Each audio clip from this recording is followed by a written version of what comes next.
Somebody, God is rebranding your destiny. Say amen. Hey, somebody say Jehovah Iga. Jehovah Iga. Say Jehovah Iga. Jehovah Iga. Somebody say Jehovah Iga. Jehovah Iga. Somebody say Jehovah Ife. Jehovah Ife. Somebody say Jehovah Ife. Jehovah Ife. Say Jehovah Ife. Jehovah Ife. Somebody say Jehovah Iji. Jehovah Ife. Somebody say Jehovah Iji. Jehovah Ife. Somebody say Jehovah Iji. Jehovah Ife. Somebody say Jehovah Iji. Jehovah Ife. Now listen, say Jehovah Iji. Jehovah Ife. Oga over Oji. Oga ofe oji. Oga over Oji. Oga ofe oji. Oga over Oji. Oga ofe oji. Hallelujah. Jehovah provider. Jehovah provider. Jehovah Ebenezer.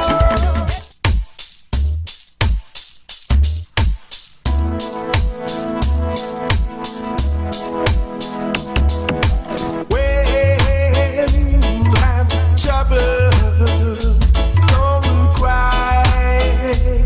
Oh no, no. Just remember that God is standing by. Hold on, yeah. When you have heartaches, don't cry. Oh no, just remember that God is standing by. Sometime when your burden is down, just remember God is standing by. Thank you, Lord. So there's no need to cry. Oh, God is standing by. Thank you, Lord. So don't you worry and don't cry. No, no. When you have troubles, don't cry. Oh no, just remember that God is standing by. When your cup running over, just remember God is standing by. Thank you, Lord. So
dismayed, whatever betide, God will take care of you. Hear that? Beneath His wings of love abide, God will take care of you. God will take care of you through every day, all the way. Mercy! He will take care of you. God will take care of you. No matter what may be the test, God will take care of you. Lean everyone upon the Lord, and He will take care of you. Mercy! God will take care of you through every day, all the way. He will take care of you. God will take care of you. Lord of mercy. Glory. No matter what sickness it may be, yeah. No matter what problems you going through, no matter how rough it may be, the Lord promises He will ever take care of you. So God will take care of you. Mercy! Through every day, all the way. He will take care of you. God will take care of you. Be not dismayed, whatever betide, God will take care of you.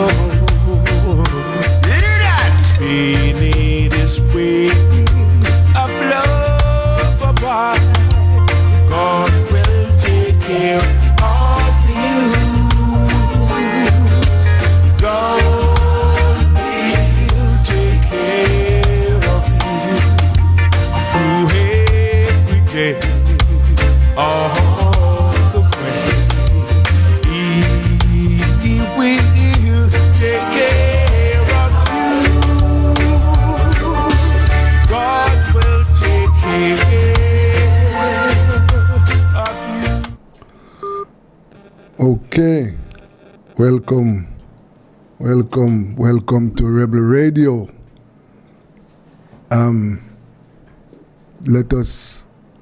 Let us take a break. Take a break.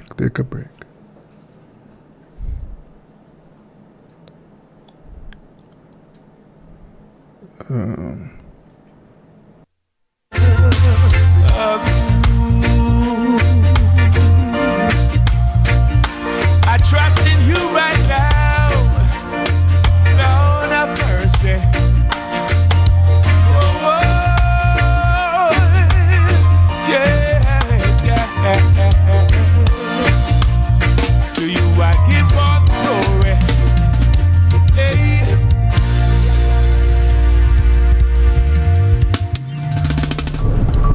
Ever wanted to share what you know about a crime, but were too afraid? At Crime Stop, we make it easy for you to report on crimes safely and 100% anonymously. All it takes is 4 simple steps. First, contact the tip line at 311 or visit www.crimestop.org or www.311tips.com. Then share what you know anonymously with one of our trained counselors. Any information related to criminal activity is accepted. We don't want to know your identity. We don't record calls or use star 69, and there is no way of tracing tips over the phone or online. You'll also be given a file number for your tip. Next, track the progress of your tip by calling our tip line at 311 and quoting your file number. Finally, if your tip leads to success, you will be eligible for a cash reward. Rewards will be paid out upon request through a trusted disbursement agency with verification process to ensure that your identity remains hidden. Share what you know anonymously. Contact Just believe right now, and they'll do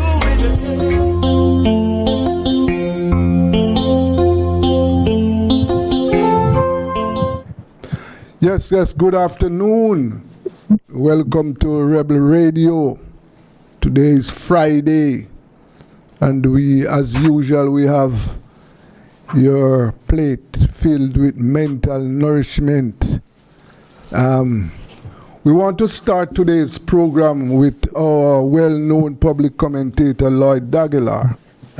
And we want to, listeners and viewers will recall that last month, Mr. Daguilar organized anti-corruption, the People's Anti-Corruption Rally. And that one was successful, and he's now putting on a second one. Lloyd, good afternoon. Good afternoon, Desmond. Yes, sir. And how are you today? Oh, I'm good, man. I'm good. Glad to be on your program. Yes. I'm glad to have you, sir. It is our pleasure. Now, tell us about your second rally that is coming up this month. Okay, well, as you said, we had one March 19, and we are planning to have one every month. Yes. So we're going to have one April 23 at the same location on Barbican Road, 22 Barbican Road at 1 o'clock. Okay, so we are going to continue the discussion about corruption, and we'll have new people that will come and continue that discussion, because corruption is a very big and deep issue in Jamaica, affecting us all. Yes. And we're also going to include in that discussion this issue of constitutional reform that is part of the government's plan to bring about a republic and to establish a president, I guess, and what will be the duties of this president. And when they have established a constitutional reform committee, and this committee will do the things that they've been asked to do, the terms of reference. And is essentially, after they've given their recommendations to the government, they will then have a referendum, as is constitutionally required, in order for us to make that transition from being a monarchy, part of the monarchy, the British monarchy, to becoming a republic. Right. So we are going to also have a discussion on that, because I think the two things are related. Because the question that I ask is, we without doubt have a corrupt political system right now. Yes. Yeah, we have a corrupt political system under the monarchy. So are we going to continue to have a corrupt presidency under the republic? And that is the big issue that we are going to be addressing as well. Okay, I see. And I see where you have a list of commentators, list of speakers lined up for your next meeting. But yes, go ahead. Sorry. Yeah, but tell me something now, Lloyd. You mentioned a while ago that you will be discussing the Constitution and the work of the Constitutional Reform Committee. As Yes. we know that a committee has been established to put together, change our constitution so that we change our system of government. But, you know, recently there is one Canadian official on the panel, and I see where I see where a member of the church, and there has been some opposition to his appointment on the committee. Well, do you see anything wrong with his appointment on the committee? First of all, let me just say that I'm just beginning to learn who this person is. Yes. But let me say that when I appeared on CVM a couple weeks ago to discuss the same issue that we're discussing now, and the issue came up of who should be on or who shouldn't be on or who do we have objections. My main objections at that point were Marlene Malahoo Fort, the former Attorney General and now in charge of constitutional affairs.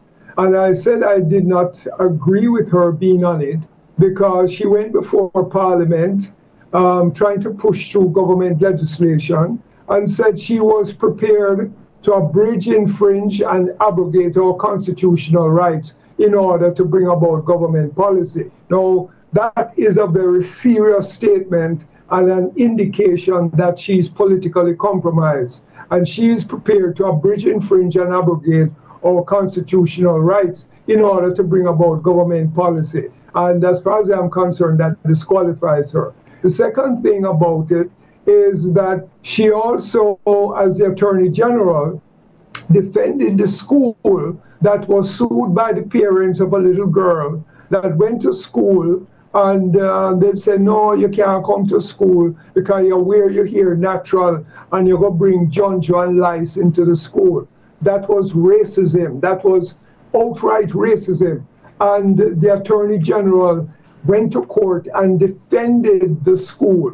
They have the power to say, listen, this little girl has a right to her hair, to her natural hair, leave her alone, make she come to school. They defended. That is racism in my opinion, and this totally disqualifies Marlene Malahoo Fort from being involved in this constitutional reform process. Now, the other person that I objected to was Rocky Mead. Rocky Mead was a senior JDF officer during the 2010 Tivoli Gardens massacre, and he, gave press conferences, and he literally defended what the security forces and what the army was doing in Tivoli and West Kingston in terms of the massacre which took place there. And as far as I'm concerned, this disqualifies him completely from being on that panel. Now, the issue of this other person that we're now talking about, Albert, I think his name is. Yes. And supposed to be a constitutional lawyer. Professor. Yes. Yes, a constitutional professor of constitutional law. Right. And so his expertise has been called upon to assist in the constitutional reform. Right. Well, personally, I don't have a problem with the positions that he has taken. I believe that homosexuals, gay people, LGBT, lesbians, they have a right to their constitutional right. They have a right to their sexuality, and what people do in the privacy of their bedroom is your right. And nobody should be discriminating against you or using violence against you. So I am not opposed to him on those grounds. I support people's right to their sexuality. And also, I understand that he's also in favor of reform, constitutional reform where abortion is concerned. Again, that is another issue, which is the right, people have a right to their body, and so long as it is done at a time where the fetus has matured, then you have a right to do that. So on those grounds, I don't have an issue with him on those grounds. You understand? Yes, But sir. I do believe overall, the members of this Reform Commission are there to merely whitewash the transition from a monarchy to a corrupt republic, in my opinion, because this corruption is going to continue. Now, let me say that my group, the People's Anti-Corruption Movement, we are saying that you are going to move to a republic, right? Then there needs to be some serious constitutional reforms involved. And one of the things that we are asking for is free education. We believe that that is a constitutional right, that is a human right to free education. And so we want free education from basic level to tertiary level. And we are not going to compromise where that is concerned. As far as the other thing that we want is free health care. And that is another human right, a constitutional right. With lots of poor people in this country who can't afford to properly take care of themselves. The government, the state has a duty to make sure that everybody has a right to free health care. So we want free education. The other thing that we believe as a minimum must be in that constitution is land for the landless. There are too many people out there without land. They want to engage in agriculture. They want to build their houses. And a handful of people control the vast majority of the crown lands that exist and private lands. That can't work at all, at all, at all. People should not be, the government shouldn't be using bulldozer to go mash up people's house and throw them off the land and call them squatters and all that kind of stuff. That is also a human right. So we are calling for that to be addressed constitutionally. The other thing that we are also interested in is that we have what you call indirect democracy. In other words, you elect some people to parliament, and you don't see them again until 5 years' time when it's election time come, and they come and drop a money here and drop a money there. We want direct democracy, where the people have a right to participate in the political process, the economic process, the social process, and to say what it is that they need. So we are calling for community self-government. Lots and lots of communities are well organized, the people know each other, etc., and we believe it's possible for them to get together and elect their representatives in the community and discuss the shortcomings and what they need in the community and what should be done. And then the government has a right, central government has a right to listen to what these people have to say and to implement what they want. Now, one more thing is that we want, there was recently a minimum wage, right, that was passed, 9,000 to 13,000. And as a indicator of where the minimum wage should be, we believe that the minimum wage should be $1 million per year for anybody who is earning the minimum wage. It should not be less than $1 million. So those are some of the 4 issues that we are advocating for in this upcoming constitutional reform. And if those things are not there, we are going to call for a boycott of that referendum. A boycott of that referendum. Yes, but explain some more for me. You spoke about the community electing its representatives. So what would become of members of parliament? Well, we're not saying that at this stage of the game, we're not saying that the parliament is dissolved or anything like that. But what we are saying is that the voice of the people need to be heard. And so if the people are already organized in their communities, we should recognize it, formalize it, give them the power to get together to discuss what's going on. They know about crime in their community. They know what's causing it.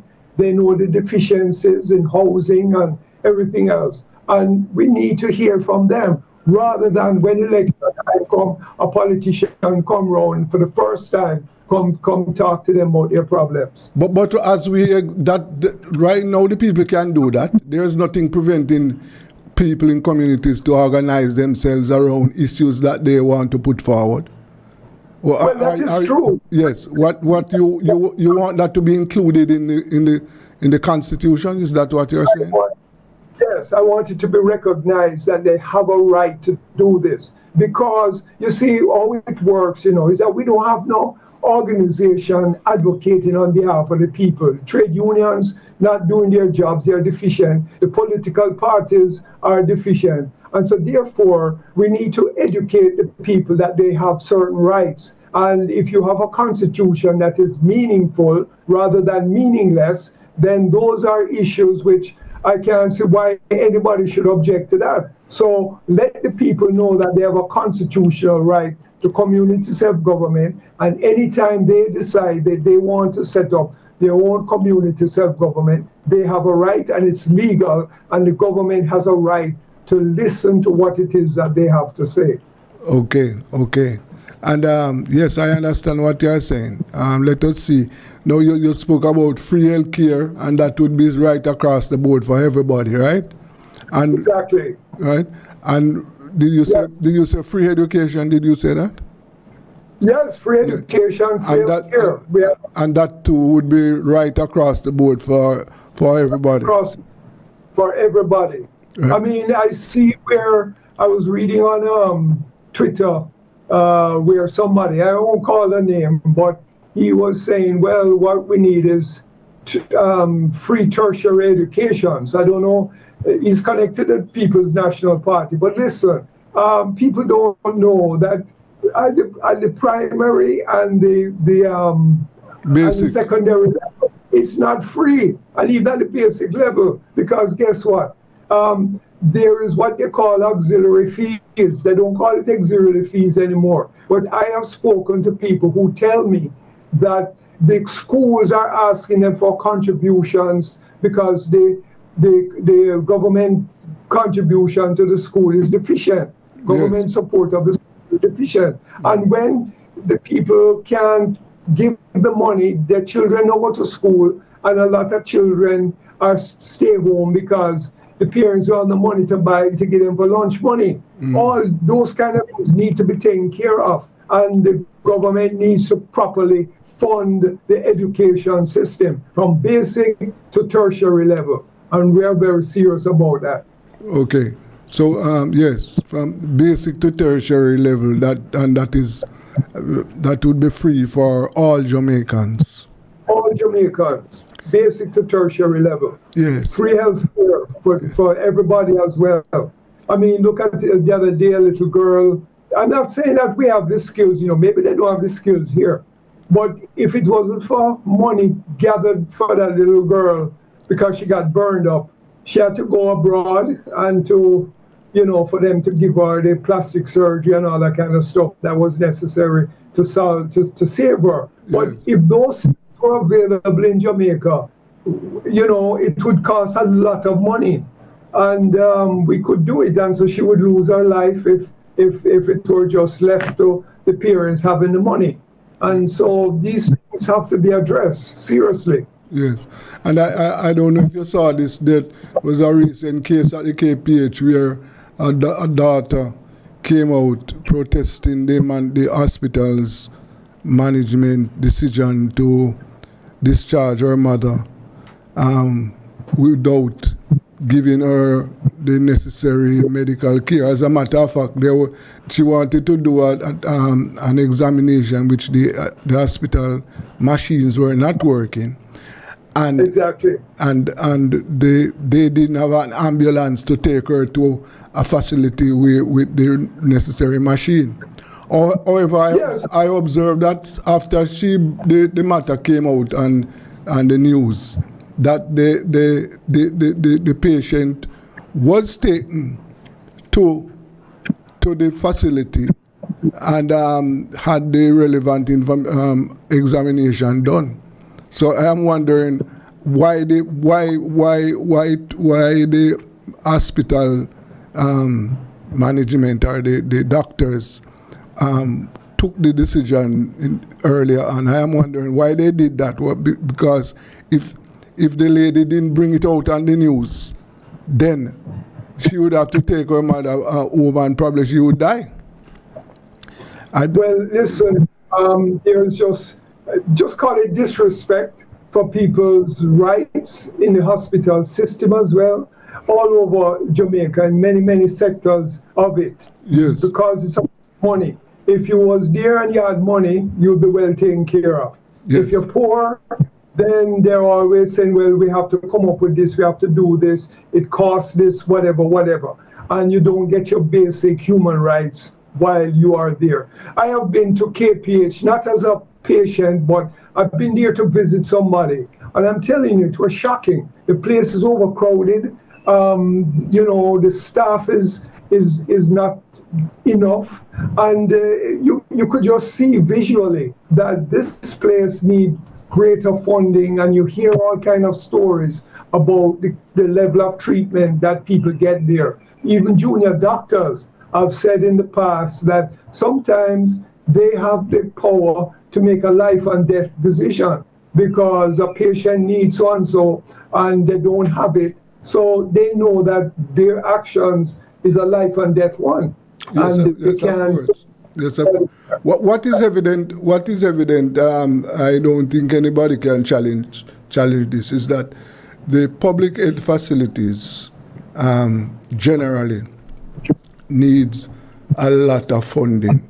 A lot of money. Yes, and you know, one based on the state of these public health facilities, one is left to wonder whether or not if they are left in those conditions, in the conditions in which they are, because of the fact that it's the poor and powerless who usually go to these facilities, because Absolutely. Yes, the politicians go to the better prepared, Oh, of course. well-equipped private institutions, right? Or they can go abroad. They don't go to KPH, University Hospital in the West Indies. They go to the private hospitals. But listen, there was recently a discussion in Parliament when the minimum wage was increased. And, some private sector people have been saying, well, Jamaica had an agreement with the IMF that public sector wages shouldn't exceed a certain percentage of GDP. In other words, I can't remember the exact figure, but it might be 9 or 10% of GDP. It shouldn't go above that. Yeah. And so they were saying, well, at the moment, with it going up to 13,000, it is going to go up to a certain percentage of GDP. And, it's good that the minimum wage is being increased, but that is another problem. Yeah. But listen, down the road, what I've never heard any kind of discussion going on in Parliament about is the fact that the super rich in this country are getting away with murder. Mm-hmm. They have a deal with the government, with the two political parties, that we give you money to go out there and campaign, and you don't come and talk about increased taxes when it's time for the budget, etc., etc. No increased taxes on the rich. When last have we heard about increased taxes on the rich people who are billionaires? And some of those billionaires are directly connected to the political system, and some of the millionaires, multi-millionaires, are in Parliament itself, right? They're there.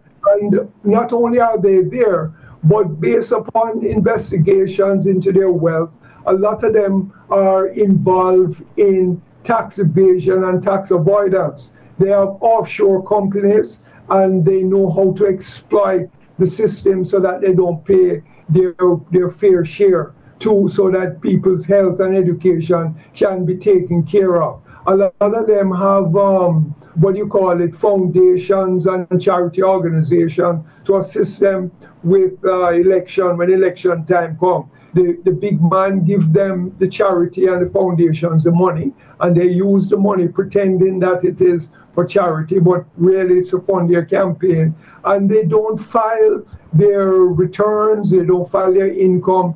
There is so much deficiency where that is concerned. Yes. And that is an issue which needs to be addressed, because it's part and parcel of money laundering.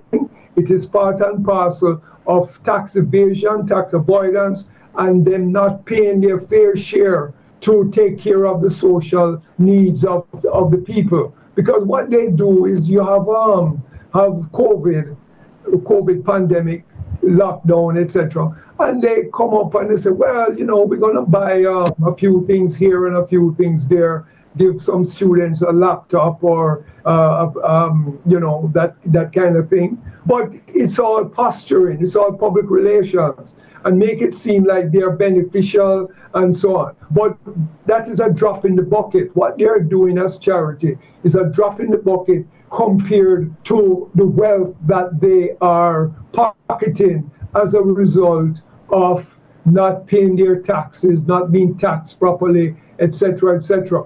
And coming back to the issue of corruption, we know that cronyism and nepotism is the root of part of the corruption that exists in the country. So that a minister, a prime minister, whatever, they appoint their friends and business associates to head this statutory corporation or whatever else it is. And it's cronyism and nepotism, because some of those individuals are connected to them personally in their private businesses. But let me ask you a question. Don't you? Yeah. Don't you think that we should, in this new constitution, that we should make some provisions for, in other words, to strengthen the anti-corruption regulations, laws? Don't you think we should something should be included in the constitution about addressing corruption in Jamaica? Well, that is why we are mixing the corruption and the thing. But listen, one of the things, is that there are many anti-corruption statutory bodies, yes, and they're all deficient, including the Integrity Commission, right? And that is why the People's Anti-Corruption Movement has been pressing and advocating for a People's Commission of Inquiry into state corruption. Yes. So we want to have that addressed publicly. We want to be able to interrogate a lot of these officials about their management of the economy and the management of the state operations, cronyism, nepotism, so that people can see what is going on. And then, therefore, from that, we can make the necessary changes to the system and send some of them to prison if necessary, because they are engaged in corruption. Okay. So we are advocating for that, because the reason is that the statutory bodies are deficient, and we need to publicly expose it. We need to ask them, well, what is going on in your body, like the Integrity Commission, for example. People are saying, well, is there corruption going on inside there? How would we know if corruption? And I'm not making any allegation, but I'm just saying that even their operation and their payment and their salaries and everything else need to be transparent. Do they have a particular relationship with politicians? Why is it that the Prime Minister's statutory declarations have still not been published, have still not been passed and audited by the Integrity Commission, etc.? Those are questions that we would want to ask in public and put them on the spot, so that if we're going to correct the deficiencies in these so-called anti-corruption agencies and organizations, then we will know precisely what it is that needs to be amended and so on, and overall. Because as I've said before on this program and elsewhere, we wrote a letter to the Prime Minister, the leader of the opposition, and all the MPs and senators, saying we are advocating a public People's Commission of Inquiry into state corruption.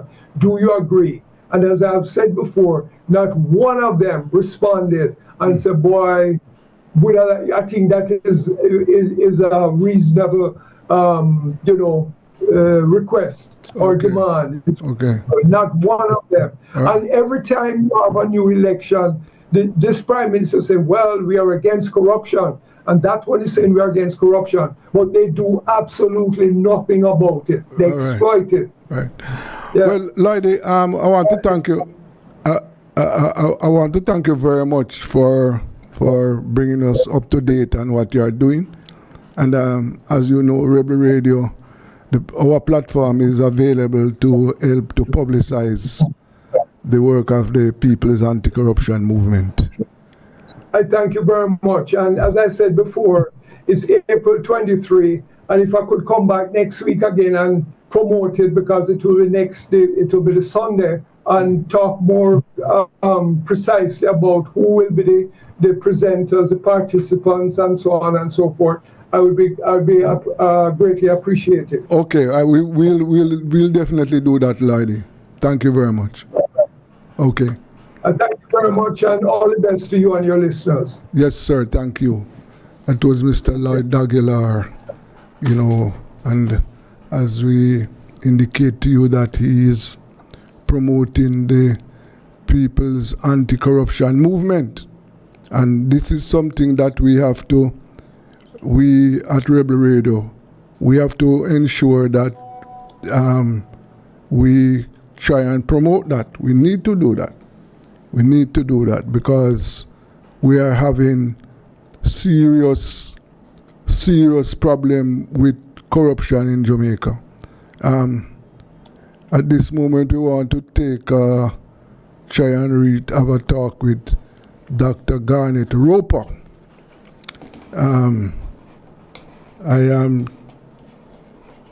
He has been promoting Mr. Yes, Dr. Roper. Dr. Roper. Yes. Okay. I'm outside, yeah. Your background, your background is noisy, man. What? Your background is noisy. Too much noise in your background. It is interfering with the broadcast. Alright. It is them talking. It's just like a radio. No, I said. It's just chat plenty. No, I said. Yeah, we can't. You have to move away from that background. You hearing me? Hello? I could make somebody move me. Yeah, man. I mean, I will here, Try and move from there. Yes, as I was saying that we have to do whatever is necessary to address the corruption issues in the country. Coming up at 3 o'clock, we want to talk some more about the ganja industry. We will be talking to the president of the Growers and Producers Association, Dickie Crawford. One of the news about ganja, I saw where the Minister of Investment, he has indicated that he will be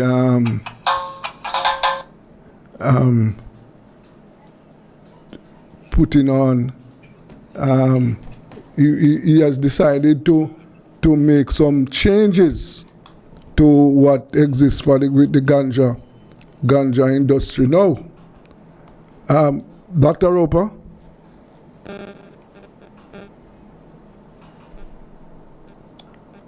Yes, as I said, he has decided to make some changes. And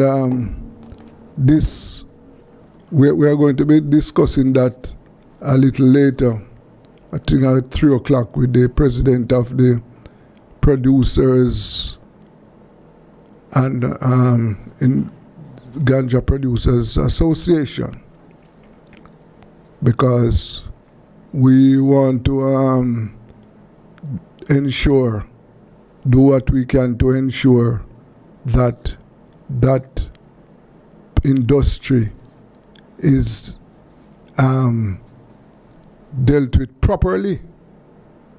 As I said, I see where the minister has made a move where he has decided to loosen up, to amend the licensing system so as to get the small players involved. Now, that is one of the issues where the small players, the small ganja players, are not, having it difficult. As a matter of fact, they were left out of the system. And as I said, the minister now has made some move to amend the licensing authority. And I think they have been given a 2-year break, you know. So let us hope that things will change for them. Let us go for a break. And we'll be back shortly. Our love is in need of sweet devotion. Come on, because you got the potion to bring out the love in me, and I will bring out the love in you. Let the lover in you touch the lover in me, and the rebel in me will touch the rebel in you, and the lovers we be will bring sweet harmony. Then it will bring out the love, bring out the love, bring out all the love in us.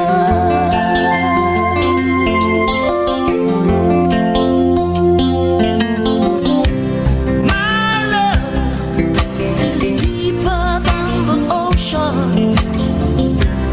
Our love is in need of sweet devotion. Come on, because you got the notion to bring out the love in me, and I will bring out the love in you. Let the rebel in me touch the rebel in you, and the rebel in you will touch the rebel in me, and the lovers we be will bring sweet harmony. Then it will bring out the love, bring out the love, bring out all the love in us. Bring out the love. Said I wanna bring out the love. Bring out the love. Said I wanna bring out the love. Bring out the love. Bring out the love. Bring out all the love.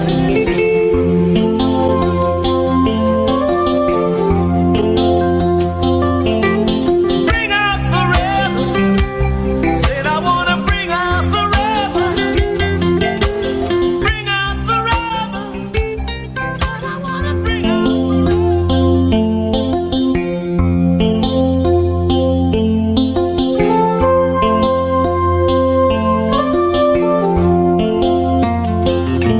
If the rebel in me can touch the rebel in you, and the rebel in you can touch the rebel in me,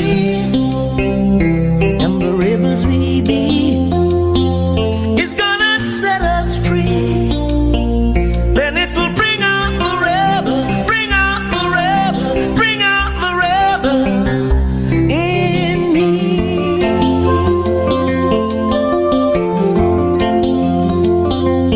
If the lover in you can touch the lover in me,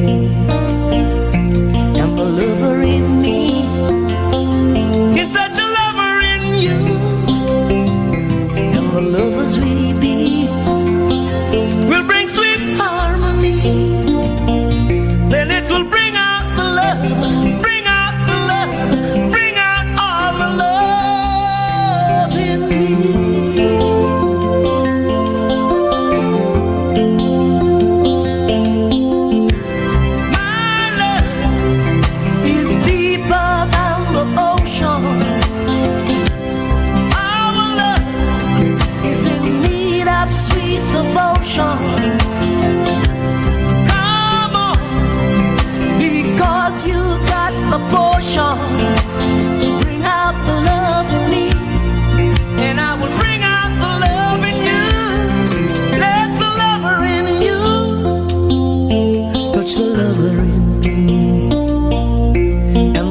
rebels we be is gonna set us free. Then it will bring out the rebel, bring out the rebel, bring out the rebel in me.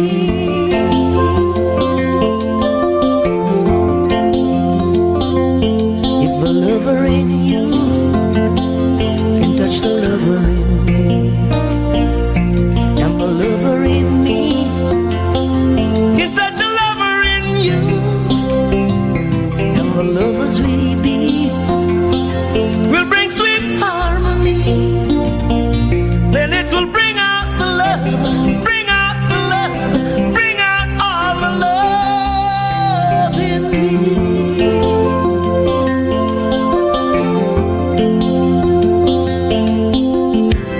My love is deeper than the ocean. Our love is in need of sweet.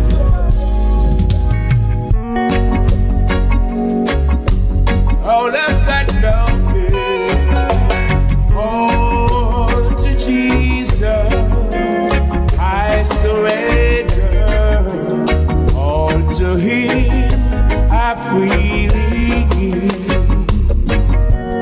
I will ever love and trust Him in His presence daily. I surrender all. I surrender all. All to Thee, my blessed Savior. I surrender all.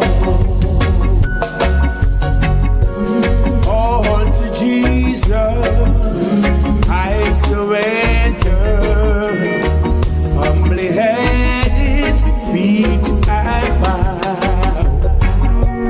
Worldly pleasures all forsaken. Take me, Jesus, take me now. I surrender all. I surrender all. All to Thee, my blessed Savior. I surrender all. All to Jesus, I surrender. Make me Savior, holy Christ. Let me feel Thy Holy Spirit. Truly know that Thou art mine. I surrender all. I surrender all. All to Thee, my blessed Savior. Oh, I surrender all. All to Jesus, I surrender.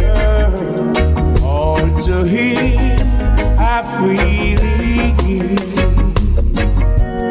I will ever love and trust Him in His presence daily. I surrender. Yes, welcome back Yeah.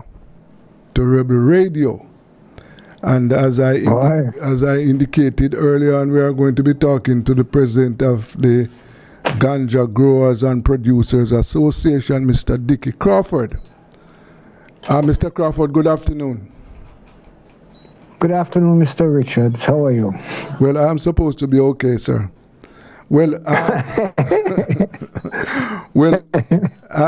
I see we are the Minister of Industry and Commerce has chosen some new light on the ganja industry, because he has indicated that as far as the fees are concerned, they have decided to give the small farmers a 2-year break.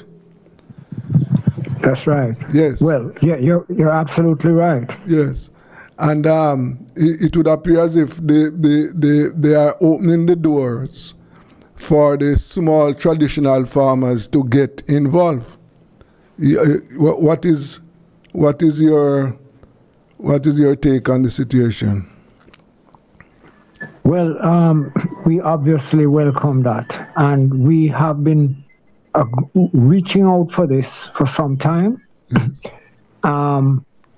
And it really has reached a stage now where happily, let me use that word here, we have come to recognize the realities of the ganja industry, the problems, and the solutions. Yes. So instead of sticking with the old ways that kept us asking why are the fees so high, even if you're not a small and traditional farmer, the fees are high. Yes. You know, minimum fee of $2,500. The minister said it's $3,000. What you gonna do?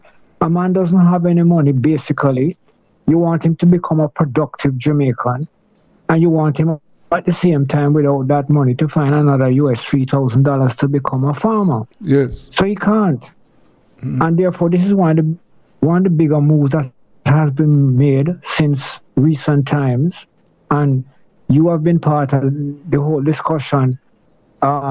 With me, representing the industry, and it has borne fruit because what has happened without the questions and without the exposure from your station and other stations, we may not have reached so far, Yes, sir. so quick.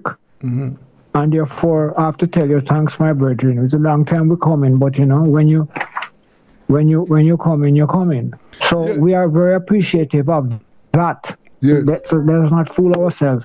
And what this has even led to, Desmond, is that we're now very aware of the fact that it's not just the success of this change or these additions to the project, is the fact that stations like yours and individuals like yours, we're going to have to stick with you, and you're going to have to help us in the public education program. Yes. Because that is what is very critical as well. Yeah. Well, as I indicated to you, Dickie, that the Rebel Radio platform is hoping to assist the ganja farmers, because one of the things that we have to understand, we can't hide away from this. Ganja cultivation has been very traditional. It is part of Jamaica's farming, right? And it has been with us for as long as we can think of, right? And therefore 100 years now. Yes, and therefore, if we arrive at a decision now where we are going to legalize the crop so that people can earn some money from it, people can now grow ganja for medicinal purposes and export it, then we must do whatever is possible to ensure that those farmers, those who went through the brutalization, spend time in jail, beaten up, discriminated against. Then, if it is time for them to reap some benefit, let us open the gates, man. Let us open the gates. We can't put up obstacles in the way that would prevent them from enjoying some of the benefits from the ganja industry. No, it is not fair at all. No, the other thing that I understand, that apart from the high fees, setting up a farm is also very expensive because of the fact that you have to have security. Then you have to have security gadgets. In other words, the startup cost to set up a farm is way beyond the capacity of small farmers. That's right. Right. So we're speaking about a $3,000 investment to begin with, Yes. and then when you have to go to meet the other demands, the fences, the this, the that, Yes. and also in producing too, there are a lot of scientific issues that have to be cleared, and that's very expensive. You know, you can spend the other half of your money in pharmacies, not pharmacies, but in the scientific research councils. You know. Yes. To ensure So that you have Yeah. the right plant. That's right. What you say? Obviously, to ensure that you have the right plant. But here is where we got carried away too, because sometimes that required plant, we went about it badly. That required plant was to test the plant to see that it never had certain kinds of infections, Yes. which really don't exist in Jamaica, with all honesty, or exist to a bare minimum. It's a European requirements, right? Okay. Where they want this thing to be cleaned away because they suffer from lead, they suffer from this, they suffer from all kind of impositions on the plant. Why? Because they live in a country which is not the kind of country, the kind of background, the kind of society, the kind of physical operation that Jamaica lives in. So we, to a large extent, really basically we've been going out of our way to try and produce a product for a foreign country, thinking that's the way you're going to make money, and it turned out to be a disaster. Yes. And the irony and the quick answer to that is very clear, because up to recent times now, since we've been talking about this and bringing out the whole structure and the whole reality of ganja, and as you rightly said, how it started long ago, boy, everybody's now saying, what am going on with? Ganja is, what I'm going on with? Tourism is sun, and ganja. Yes. You know, so people, and that is a truism, Desmond. You know that people come to this country, albeit you want to call it sun, sea, sun, and ganja, whatever. This is what they come here for. Yes. And that is why they get a good product in Jamaica, which is good for them.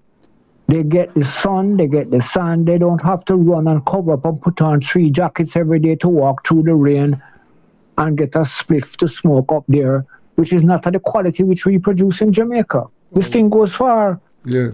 Yes. And I'm happy that we have now begun to take the first real steps to clean up this thing and become a real serious producer of ganja, as we used to be. Of course, Dickie, that is true. And there's another issue, Dickie, that has to be pursued and cleared up. There are numbers, as a matter of fact, I will say, stand to be corrected, the vast numbers of small ganja farmers in Jamaica. They don't plant their ganja like how they plant peas. These farms are sometimes way up in the mountains. There are no roads, there are no navigable roads to go to these farms. Now, Correct. Something will have to be done now to either get those farmers to access land, where the farms can be properly established so that they can drive to these farms. People can, in other words, bring them up from the mountains down on the flat land. You understand what I'm saying? Totally. Yes. That's one way of dealing with it, and you're quite right. Yeah. We have to make some quick thinking and sensible thinking about it. Yes. If where some of the farmers are now located and have been for some time, you're right. Whether you have a Mercedes-Benz or a Rolls-Royce, you can't drive up there. No, you can't find that place. Yes. But that land is some of the best quality for planting ganja. Yes. And some of the old farmers in their work do it in such a dedicated manner because it is rough country that you're going to. They will make sure that they carry their pots and pans or whatever they need and some water and a little food. Yeah. And they sleep in their farm Yes. to make sure that the ganja is properly, looked after. So that's one. I think already the majority of those pieces of land may belong to the government. And apart from a ganja farmer using them, I don't see anybody else who having the guts and the grit to use them as they do. So that's one way. The other way that you argue is that, and it's quite correct too, if we can get, and we're going to go for bigger, the minister said it, we're going to go for bigger plots to bring people in. Some of those farmers may come down, they may be able to run a farm up in the hill that is unattainable except by one or two people who know about it. Yes. And then they will also come down and help others. Yesterday, at the meeting we had at the Pegasus, I was very touched by the fact that one of the persons who was in the meeting is a ganja farmer who has a 1/4 acre under production. But he's so smart and so listening to him. I don't think I think he is happy from the way he spoke and the results he's getting from his 1/4 acre. Yes. And he goes further and says, I am willing to help other farmers to learn how to grow and to grow better. So that is what we're talking about here. So he would not have spent thousands and millions of dollars to set himself up, but he has a growing, flourishing plant.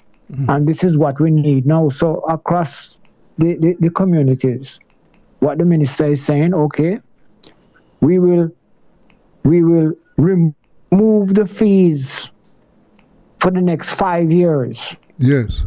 That it will last that period of time.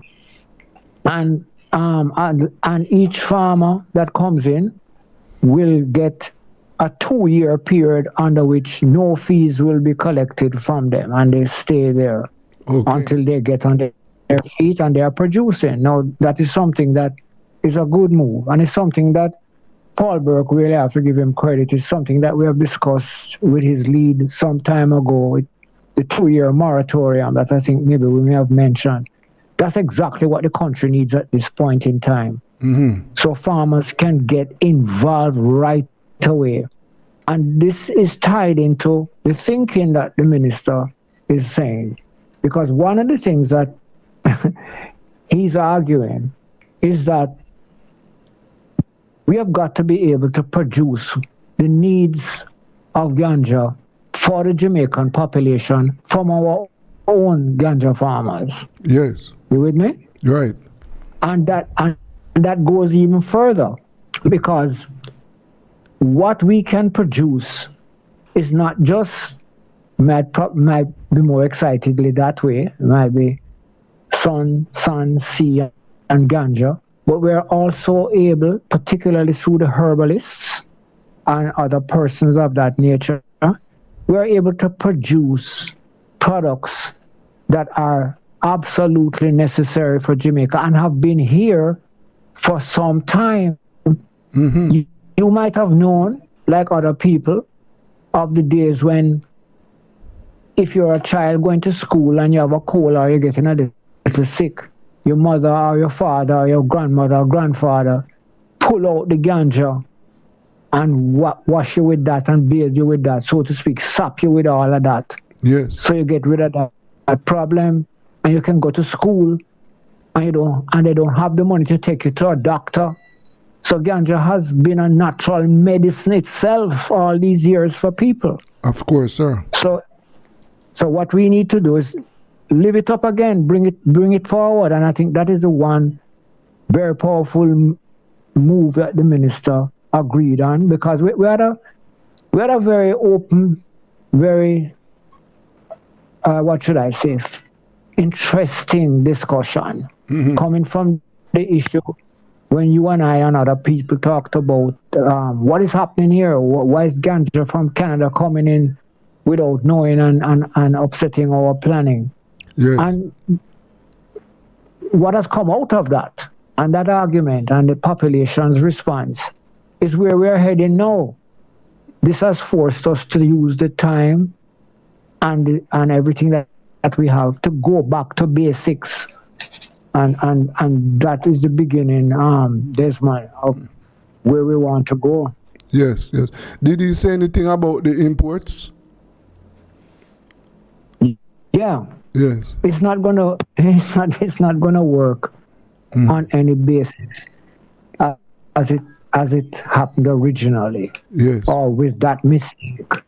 Because you had a lot of forces at work here, you know.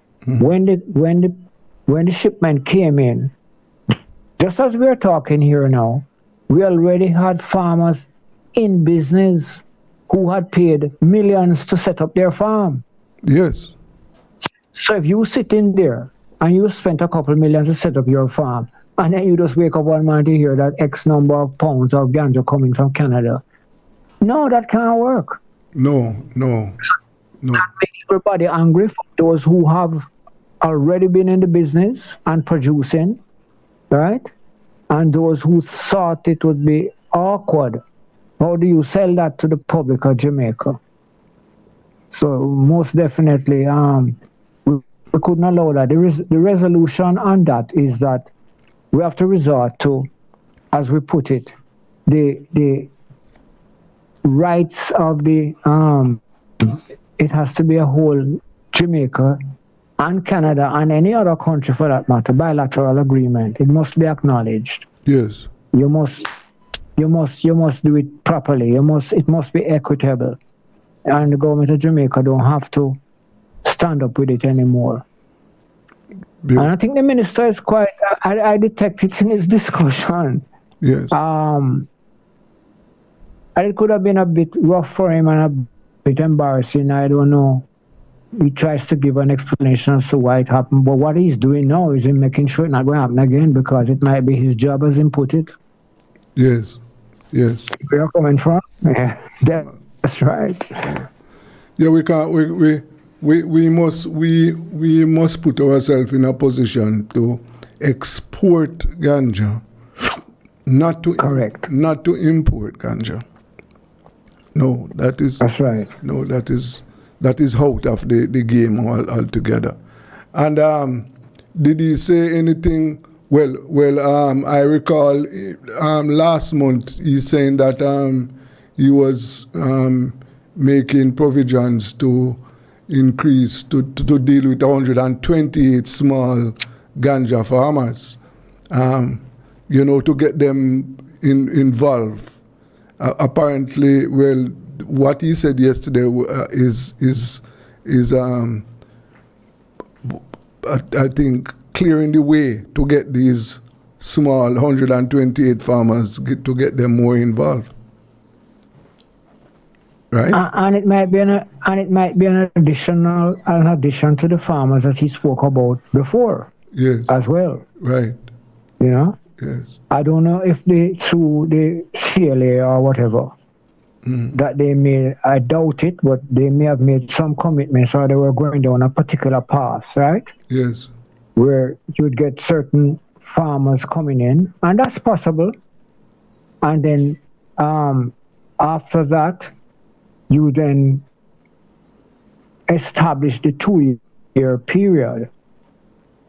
What that means is really you're going to be bringing in as much persons as you can really accommodate financially and otherwise. The minister said that he's going to cabinet, to ask for the money. Yes.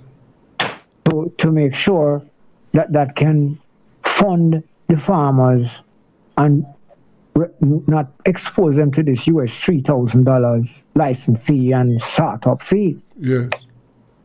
There are other formulas that we have discussed, but they are still for discussion. They can work, but we're not jumping just because we're discussing it and being over positive about it. It has to be done properly.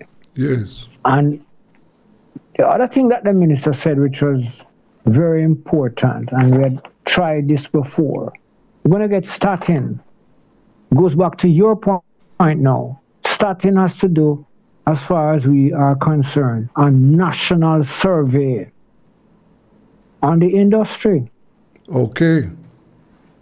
Yeah. National survey. That means we want to know how many, you know how that goes, the population and how many farmers or how many people are tied to ganja, etc., etc. Yes. One of the things that we have done with statistics over the years is to look at the end product.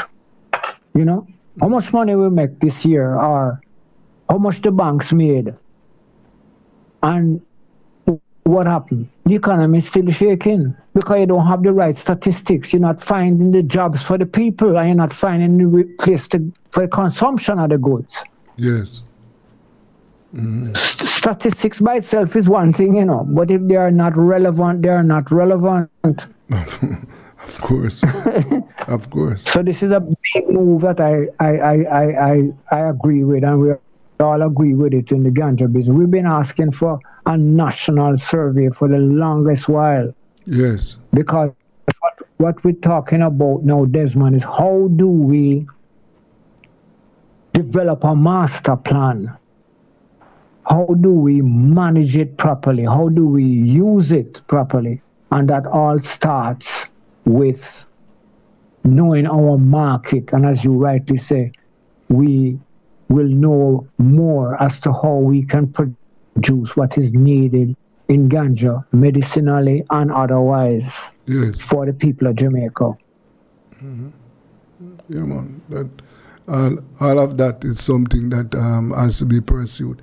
Now, you know, one of the things that I was told that a number of farms, number of the foreign investors, well, foreign and local, who started, I mean, their farms right now, well, do you know if any of the early investors, how are they proceeding? And I understand that their farms are closed and some have left. Do you have that information? Yes, that is so. Mm-hmm.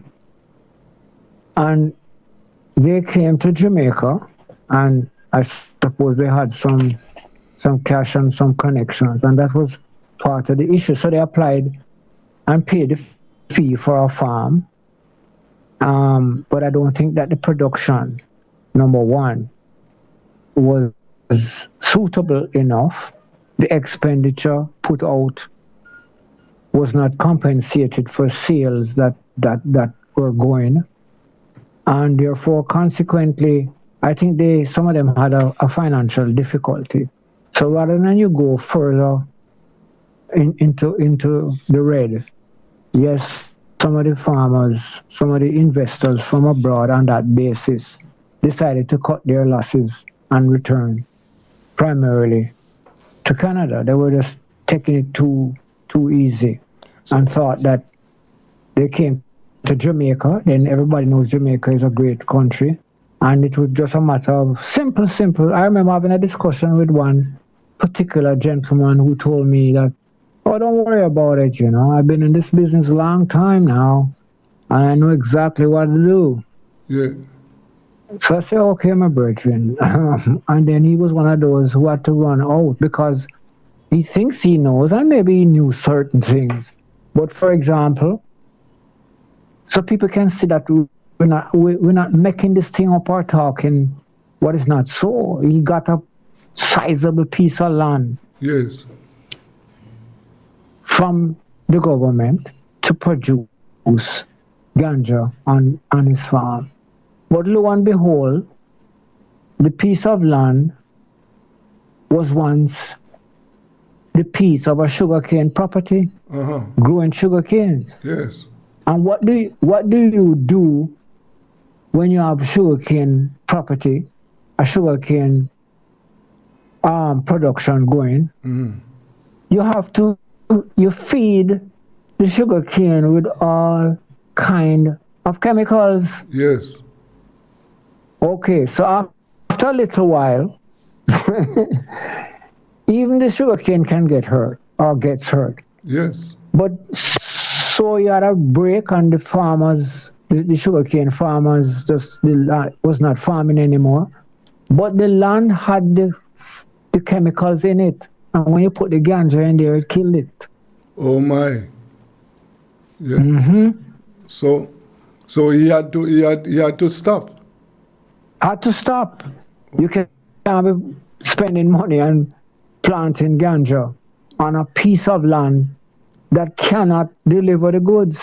No. Well, you see, that was an error. That was an error. Yeah, and you have to be careful. And I think if he was associated with traditional farmers, they would have advised him not to. I agree with you. Yeah. I agree with you.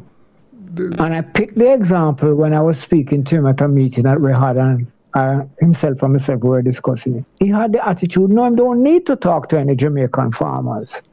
Oh. I'm a big shot over on the Canadian Pacific coast or whatever it is. That was the point, that it made for the problems that he incurred later on.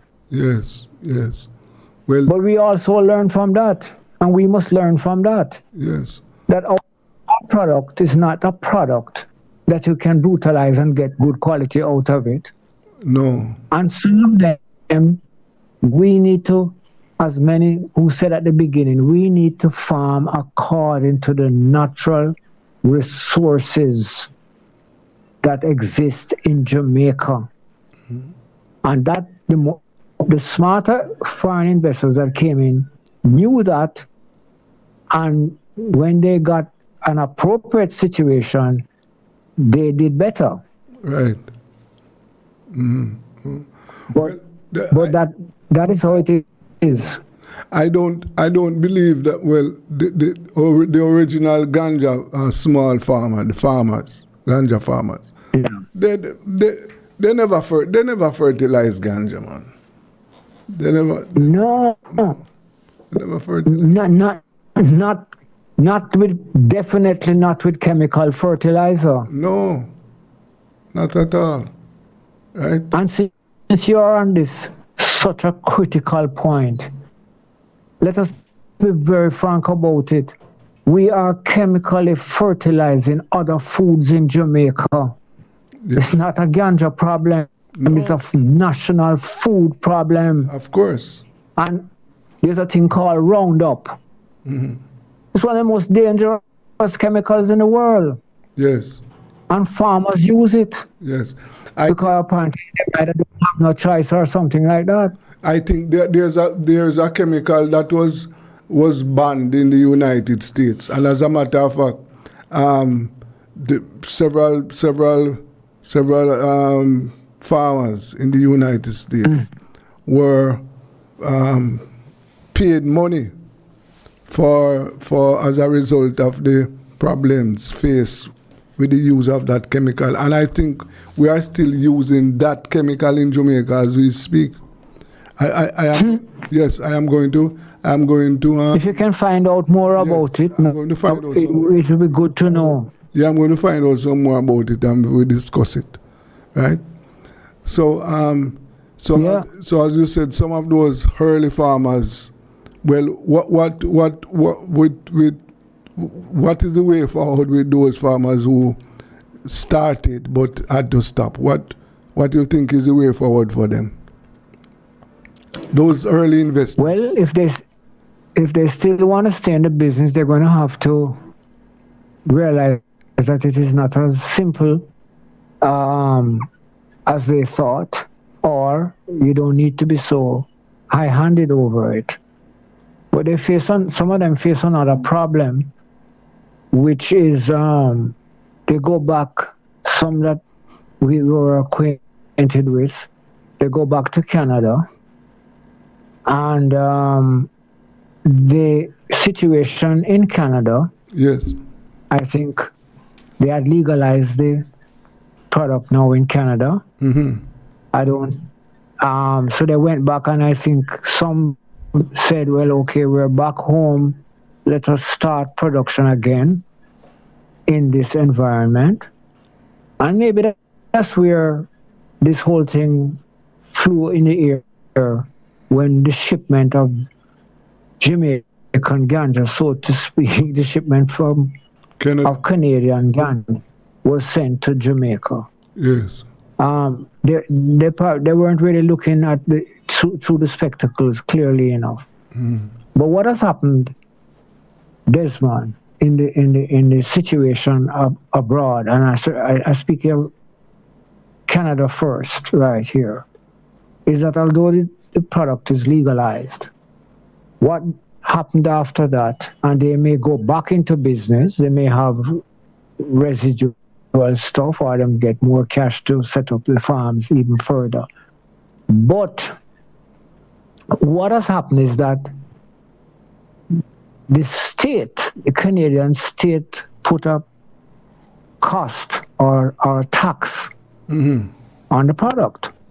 Okay. Right? Okay. So therefore, if you go to the store to buy a spliff, to buy whatever it is, you have to buy it after the tax is put onto it. Yes. And they went, and the cost of production is higher because you have to pay, if anything, relevant salaries up there based on that. And what happened was that people started to complain about the quality and the price of the product that these producers were bringing in for sale in the businesses that they had opened. Yes. And guess what came next? They all returned to the original ganja grower in Canada, who was selling a better quality product at a lower cost because they don't have no shop, they don't pay any taxes. They just grow the thing and produce it and and sell it in Canada. And you cannot touch them because it's legal. It's an amazing story. Yes, yes. Absolutely amazing story. So they are making good money. That's the farmers. Some of them might not have been able to afford the fees, I don't know. But they certainly don't pay taxes. They don't have any outfit. They have a good quality product. And that is hurting the sales now of the bigger people who went in and opened a store and have to pay government taxes. Yes. This thing is an amazing business. Yes. And you have to take it seriously. And you have to look at it. Yeah. And you have to make sure you don't do the wrong things and you do the right things. Right. But by the way, Dickie, you would have seen also that the minister also suggested that some of, for example, the height of the fence that ganja farmers were required to put up. I think it was somewhere 10 feet or somewhere there. And the minister is 10 feet. Minister is suggesting that could be reduced to 5. Right? So that's going to be welcome because they want you to put in a 10-foot or a 12-foot high fence around the property. And then also cameras. I mean, they really went overboard. Yes. So that's where it comes in to fit out that farm. You know, you pay X amount of money for the license, and then you have to pay Y amount of money for the security things, which were overdone. So that is a big move that the government is going to make. If the minister says he's going to Parliament, so they can understand what the story is, and he's going to put this case to them. It's going to make a significant difference. I don't care who don't want to understand it, but they will tell you. I think I told you before that there was a gentleman who used to plant in California and came home last and wanted to start a business in Jamaica again. And he came to see me after a while. And what money he had, he spent about close to $2 million to set up a farm in St. Mary, and came for help because when he spent all that money, CLA said, you're not finished, you haven't done the other things, you understand? Oh my, yes, yes. So he said to me, how can you help me? I said, all right.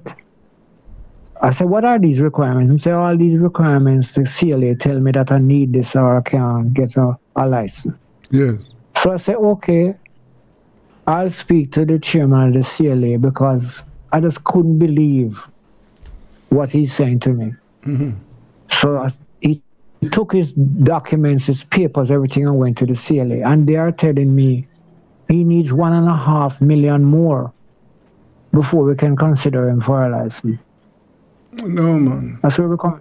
Eh? No. So when the minister talks about what he's saying, that you have this period where you reduce the hardware that is necessary, the fence, the security guards, some of the people wanted security guards, fences, all kinds of things. And that costs a lot of money. So even your friends who have a little bit of money or some amount of money and in the business, you can see that they are not totally happy because the costs are extraordinary. Yes. And was there a problem with the wait, the period that one has to wait for approval of license? In other words, that process was a long process? 6 months. Okay. You apply for a license. Yes. And it takes 6 months to get the license. Yeah, the minister spoke about that. And then he talked about they reduced it. And came down to quite a significant thing, because that's another issue, you see. And what is going to overcome the negatives in this arrangement is that when you say, okay, I have X amount of farmers that we're going to bring in without any cost in their first 2 years, right? That license, that will be not done in 6 months, but more or less, hopefully 6 days. And also the other situation is that he also spoke about the fact of export. That took a little while too, and they have reduced that significantly to now the standard period of time if you're going to export package from Jamaica can be done in 19 days now.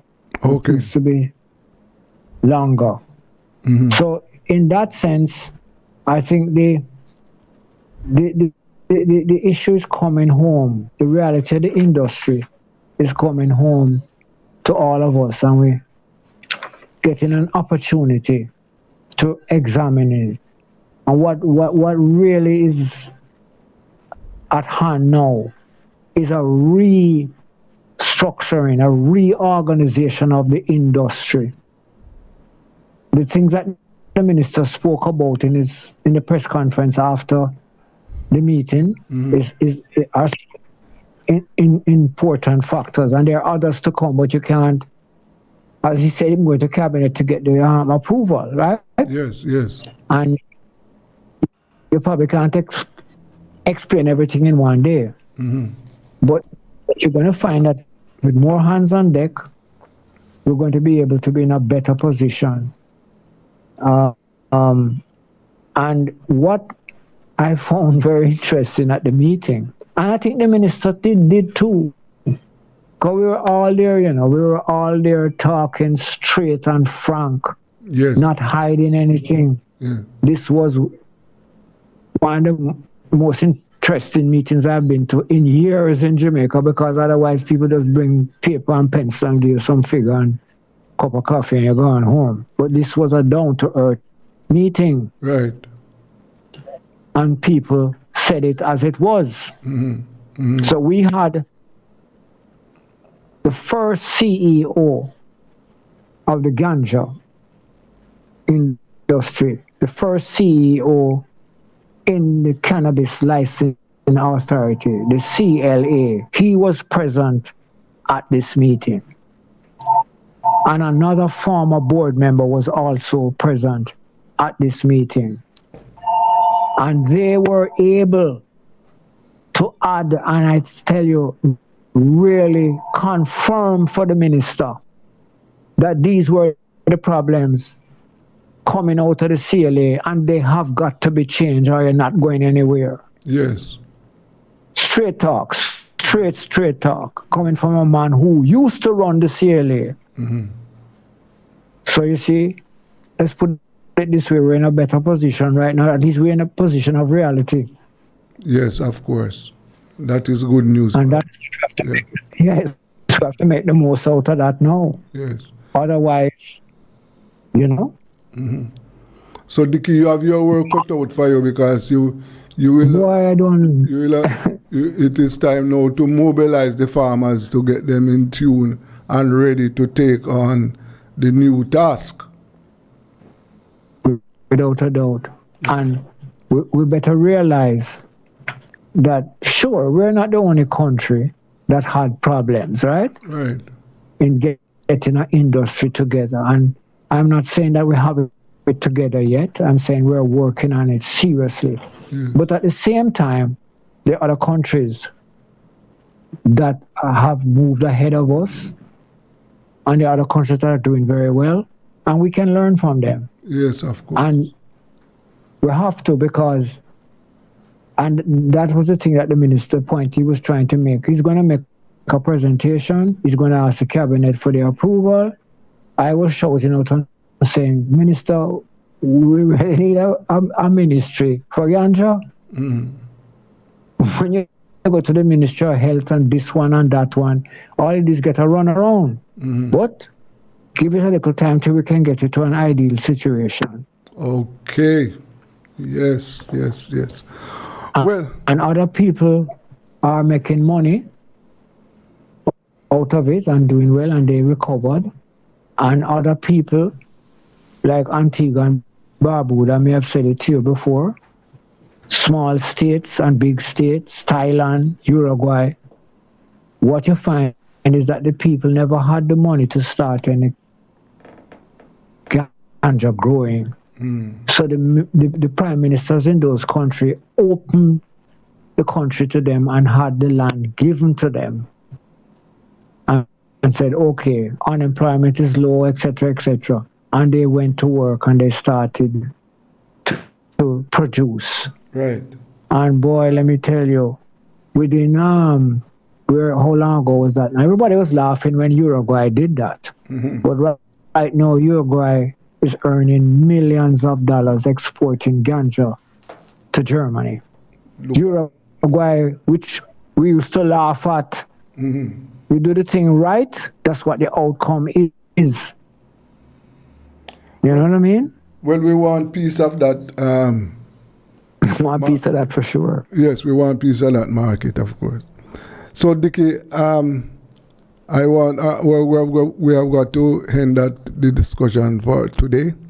But as I indicated to you already, that this platform is open for discussion, and whatever we can do to help to educate the farmers and to get the industry going, we are willing to do it.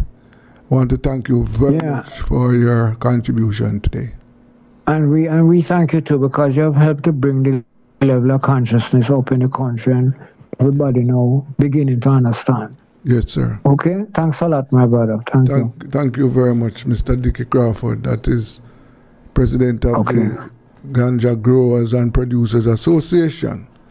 And, we just discuss what is happening in the ganja industry. And as you are aware that some changes have been made, and it is now up to the small farmers to take hold, to make themselves, organize themselves so that they can take advantage of what is available now. Definitely, it is time for them to do whatever is possible for them to take hold of this industry and make it work for them. Let us take a small break. We'll be back. This is Rebel Radio.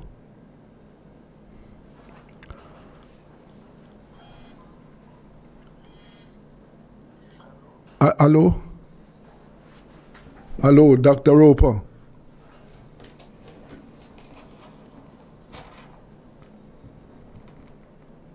Dr. Roper.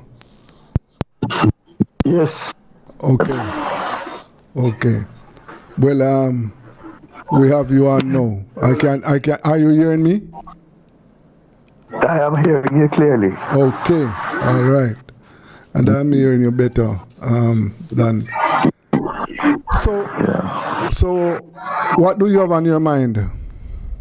Well, I have many things, Yes. But in particular, I want to talk about the budget debate and the fact that I have not heard this many people protesting or on strike or something like that. And disgruntled with a budget as this one. And I think, I think it is a lesson about being overconfident or overly confident, too cocksure and confident, because it backfires, And even though that we are speaking, things are not resolved, There are many things to be settled. You like for example, you mean like there are a lot of disgruntled there are a lot of disgruntled workers. Yes. Teachers still haven't been paid, I don't remember ever before government workers not getting paid, like that. And there's really no forum for a full discussion, I think always there have been people on sides, so this one is on that side and that one is on that side, but never before have they been so completely compromised. Yes. So if you listen to the discussion, there is much,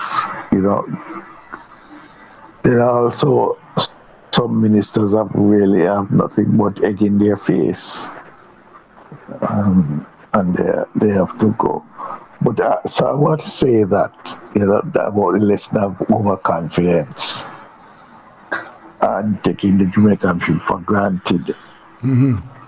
But I also want to point to the fact that the budget itself is no longer what it used to be, which is, after a while, you may have this little thing that people not satisfied with and that, but generally speaking, they might say something about the government and all governments, but generally the budget tend to settle things. This budget has settled not much, if anything, at all,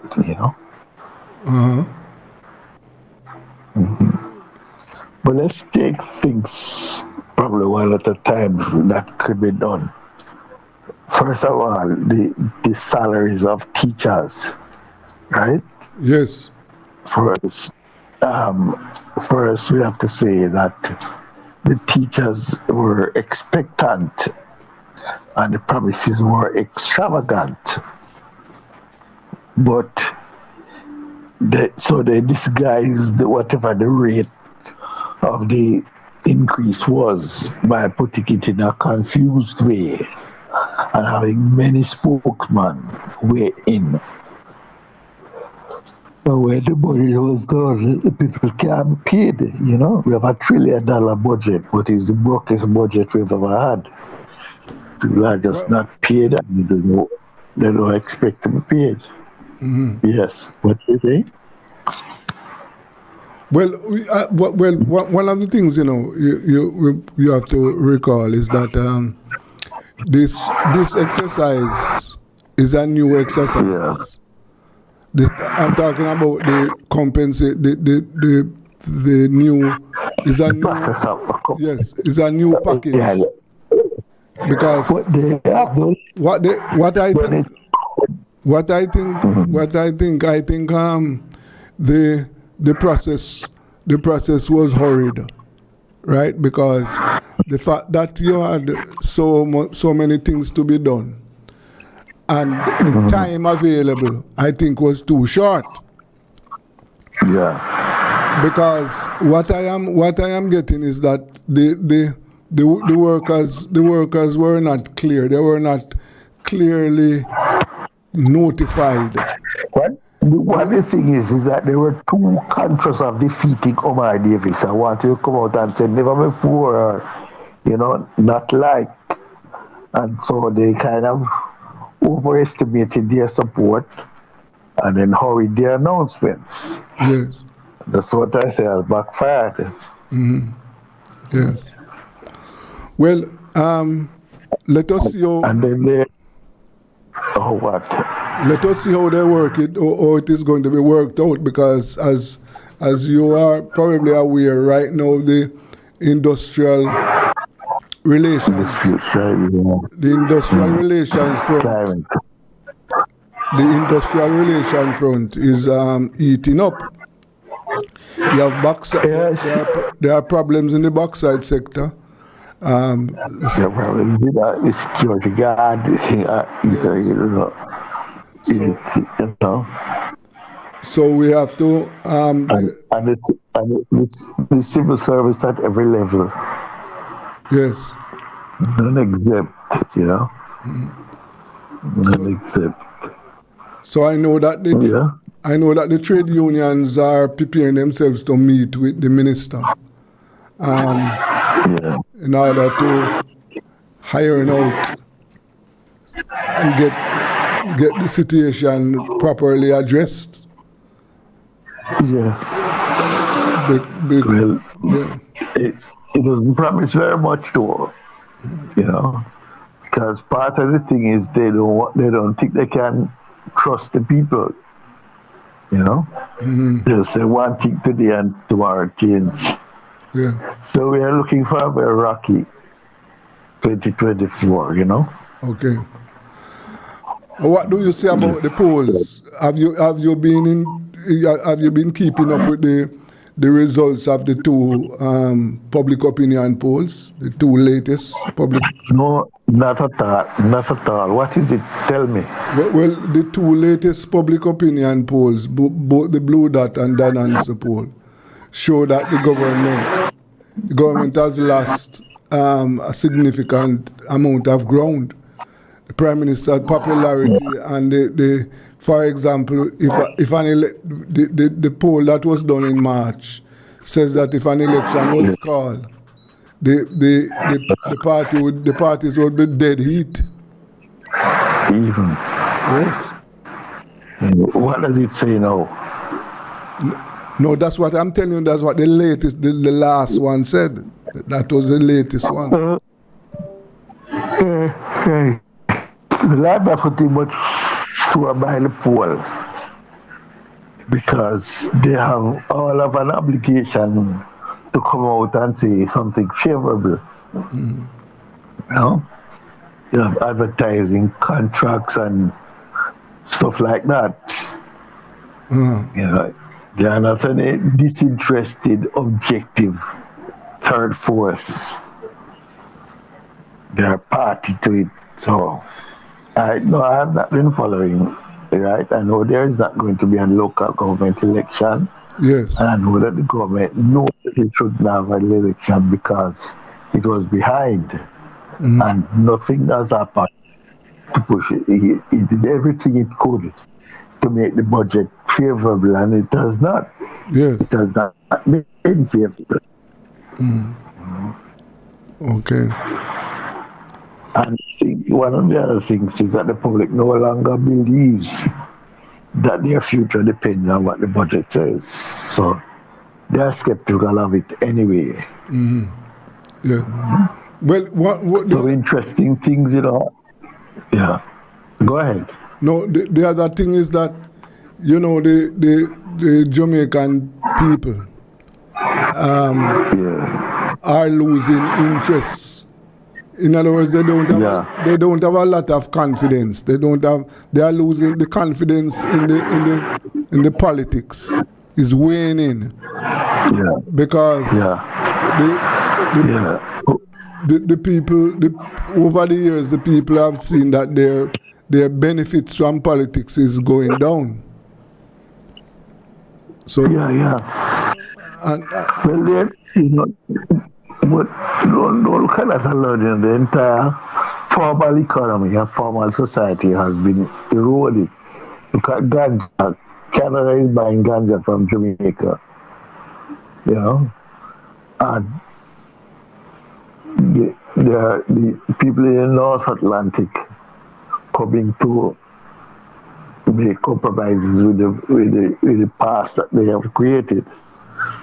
You know, to want to go abroad, no. It's not just the US rejecting Jamaicans. You know, I think Belize, Bahamas, a lot of those people have reason, and Jamaica believe that it is, you know, they curse bad mouth some places in order for them to benefit from it. Benefit from what? In fact, the next time we talk, I want to talk about some new options. You know, I'm just coming back from Africa. I want to tell people about going to Africa for economic reasons. You know? Yes. Go and look for a job, buy a house, buy land, do farming. Many countries in Africa. And they love Jamaicans. Love Jamaican people. Okay. So one of the things we need to start doing is talking up the opportunities so our people can go and benefit from it. Okay. You know? Oh, you see, there are lots. I'm going to Botswana. I'm going to Botswana this year in August, right? Yeah. Botswana exported 23 million tons of diamonds, right? Mm-hmm. They have cows. They have cows or land to grow cows.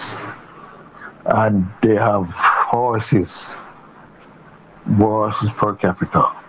But I found out something that I'd like to talk to you about, and that is Jamaica and Zambia. If you just go over the hill beside Maypen there, beside Langville Park, and then go and keep going, it's an east or west. Just follow the road, you'll end up in Zambia. It's about half an hour drive, right? That's somewhere. And that's a country that you talk about the land, right? Mm-hmm. From Maypen.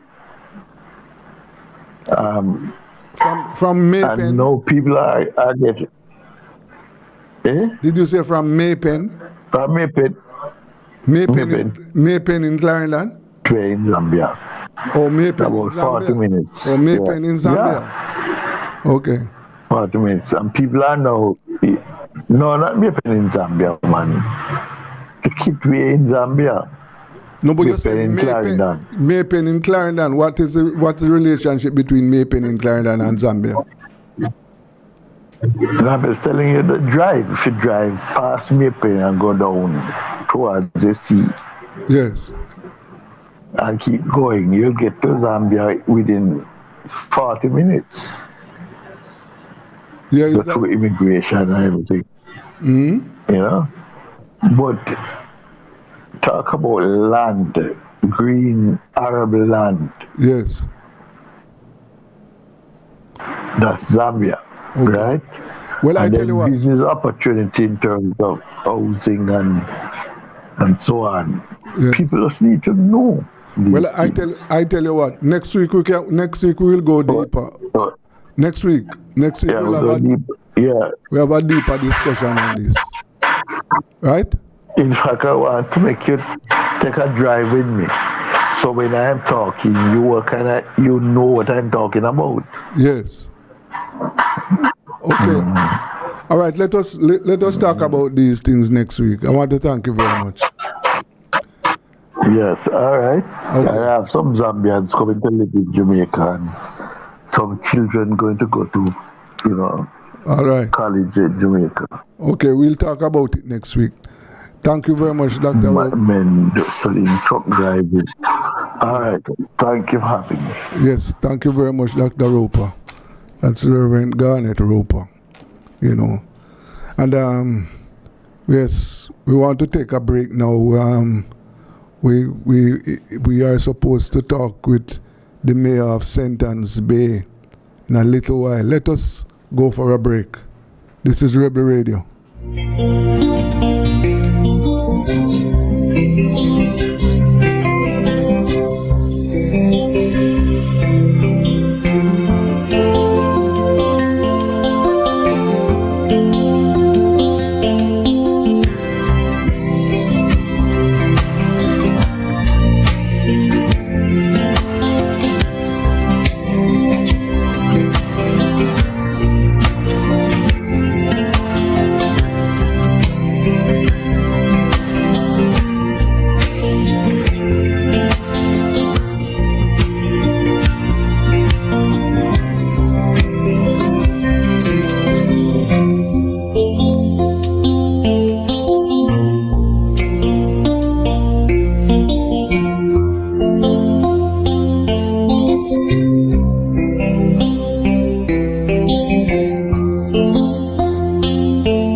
child without a father, for that man that doesn't have a place to stay, for that little boy living with hate.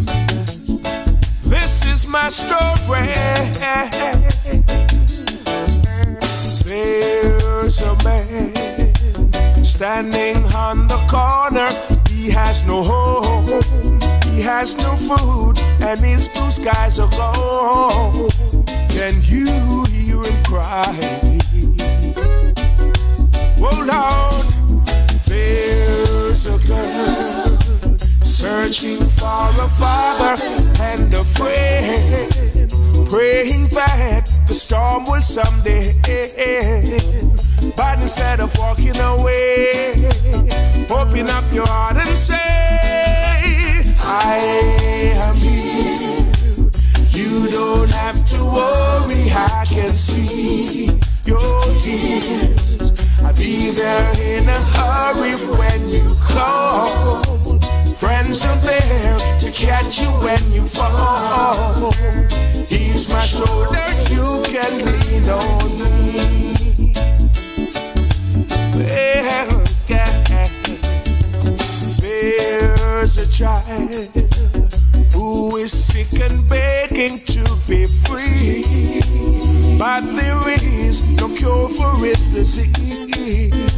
He looked up to his mother as she holds his hand, praying that someday the sun will shine again and the pain will end. I am here. You don't have to worry, I can see your tears.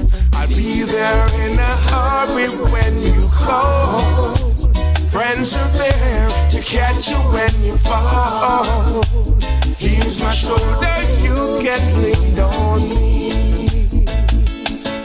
Tell me how can I love Jesus when I never seen his face? Yet if I see you dying, I wouldn't turn and walk away. So hold my hand and let me take you to a friend of mine who is waiting just to ease your troubled mind. He loves you more than you'll ever know. Instead of walking away, open up your heart and say, there's a man standing on the corner. He has no home, he has no food, and his blue skies are gone. Can you hear him cry? Oh Lord, I am here. You don't have to worry, I can see your tears. I'll be there in a hurry when you call. Friends are there to catch you. Ever wanted to share what you know about a crime, but were too afraid? At Crime Stop, we make it easy for you to report on crimes safely and 100% anonymously. All it takes is 4 simple steps. First, contact the tip line at 311 or visit www.crimestop.org or www.311tips.com. Then share what you know anonymously with one of our trained counselors. Any information related to criminal activity is accepted. We don't want to know your identity. We don't record calls or use star 69, and there is no way of tracing tips over the phone or online. You'll also be given a file number for your tip. Next, track the progress of your tip by calling our tip line at 311 and quoting your file number. Finally, if your tip leads to success, you will be eligible for a cash reward. Rewards will be paid out upon request through a trusted disbursement agency with verification process to ensure that your identity remains hidden. Share what you know anonymously. Contact Crime Stop. I'm living for Jesus, living for Jesus, yeah. Oh, I wanna be remembered as a man who sings songs for Jesus Christ, who was willing to lay down his life, do his will no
song.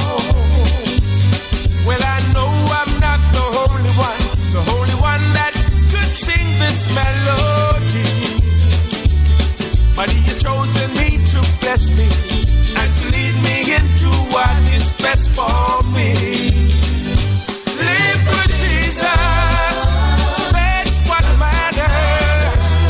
And when other houses crumble, mine be strong.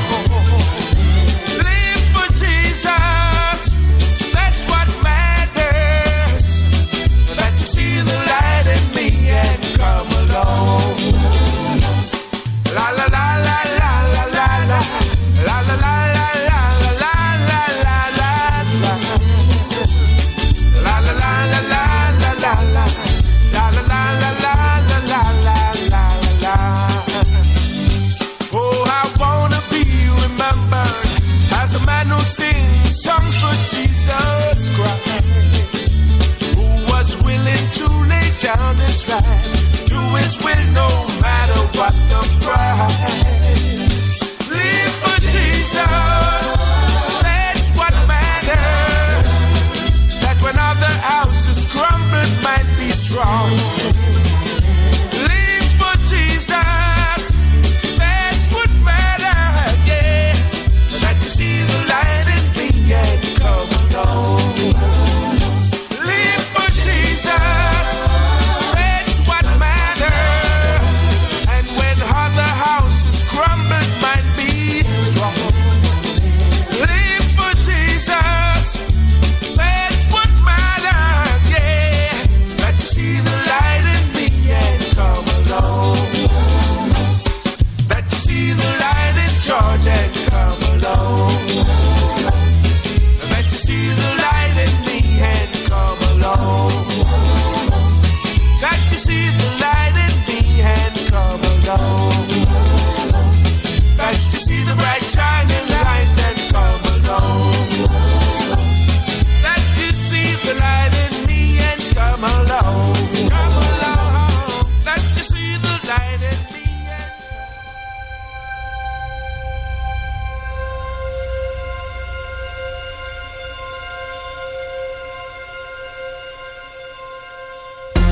One, two, three, two more. 1, 2. Adults to 30 minutes activity daily. Love your body, treat your body right. Vegetables, make sure you eat plenty. Children do 60 minutes activity daily. Drink some water when you feel thirsty. Cut down dessert and have a smoothie. Jamaicans, love your body, treat your body right. Love your body, treat your body right. Just eat right. Love your body, treat your body right. Love your body, treat your body right. One more time now. Love your body, treat your body right. Love your body, treat your body right.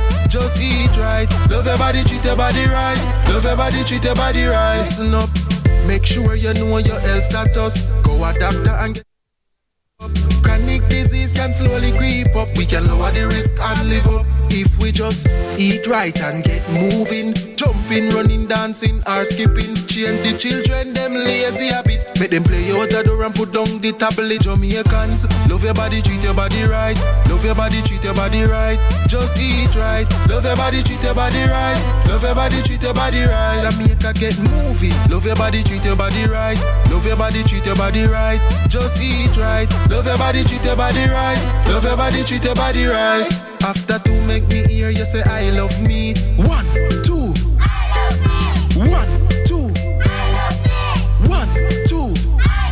After 2, make me hear you say I love me. 1, 2. 1, 2. 1, 2. Jamaicans, love your body, treat your body right. Love your body, treat your body right. Just eat right. Love your body, treat your body right.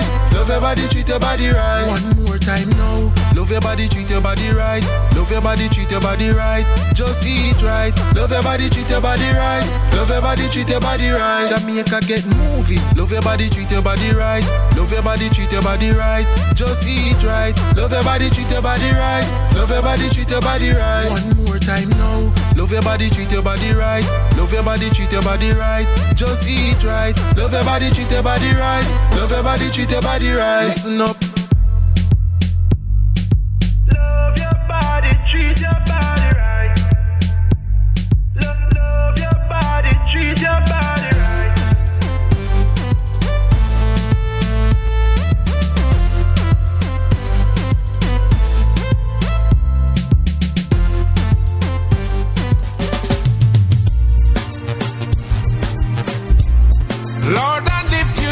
name on high. Lord, I lift your name on high. Lord, I love to sing your praises.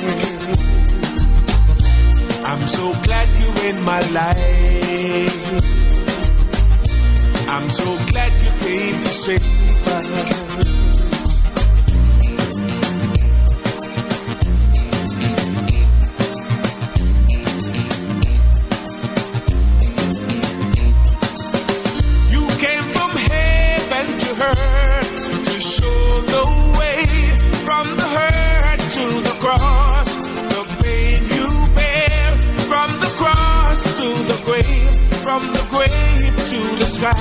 Lord, I lift your name on high.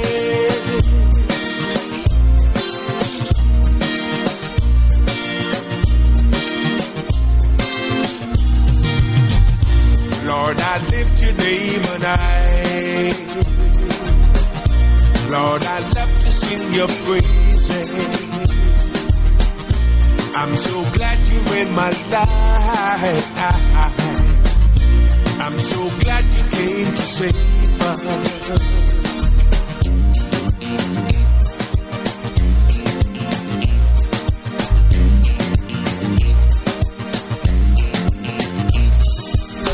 You came from heaven to earth to show the way, from the hurt to the cross, the pain you bear, from the cross to the grave, from the grave to the sky.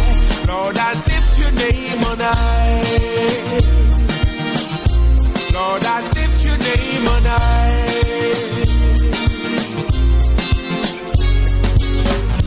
Lord, I lift your name on high. Lord, I love to sing your praises. I'm so glad you're in my life. I'm so glad you came to save us. You came from heaven to earth to show the way, from the hurt to the cross, the pain you bear, from the cross to the grave, from the grave to the sky. Lord, I lift your name on high. Lord, I lift your name on high.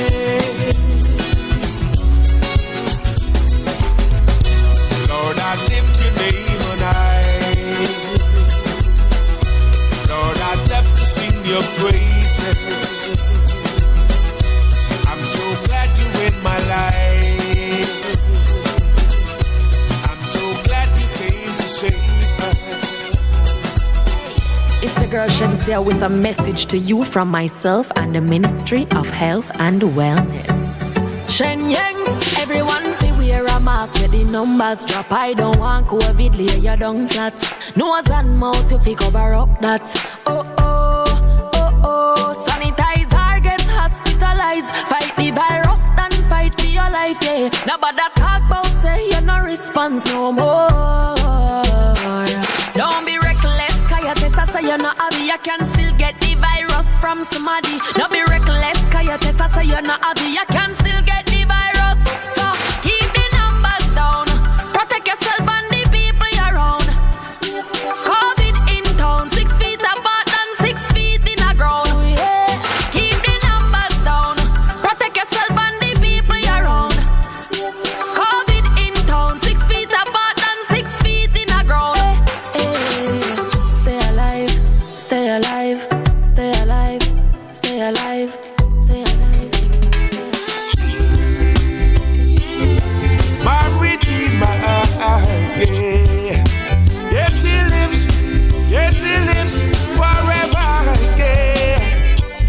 Who taught the sun where to stand in the morning? And who taught the ocean you can only come this far? And who showed the moon where to hide till evening? Whose words alone can catch a falling star? Well, I know my Redeemer lives.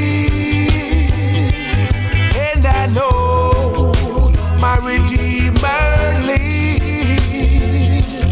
Let all creation testify is risen and alive, and I know my Redeemer live.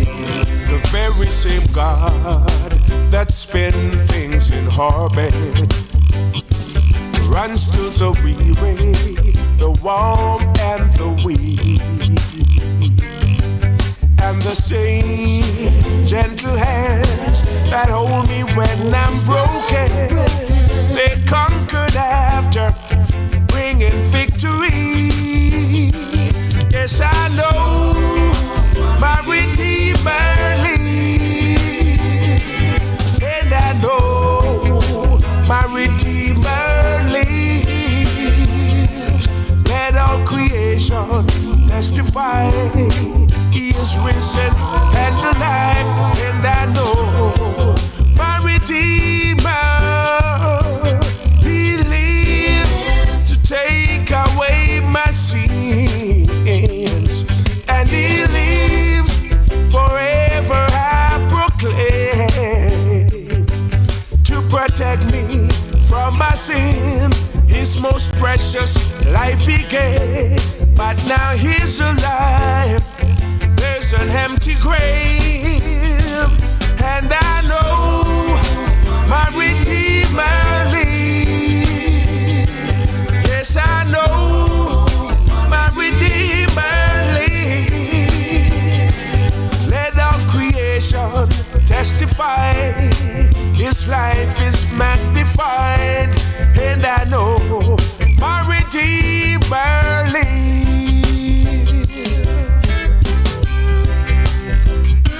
Oh yes, it lives. I can testify now. Why, yeah. Who taught the sun where to stand in the morning? And who taught the ocean you can only come this far? And who showed the moon where to hide till evening? Whose words alone can catch a falling star? That's why I know my Redeemer lives. Yes, I know. Jamaica.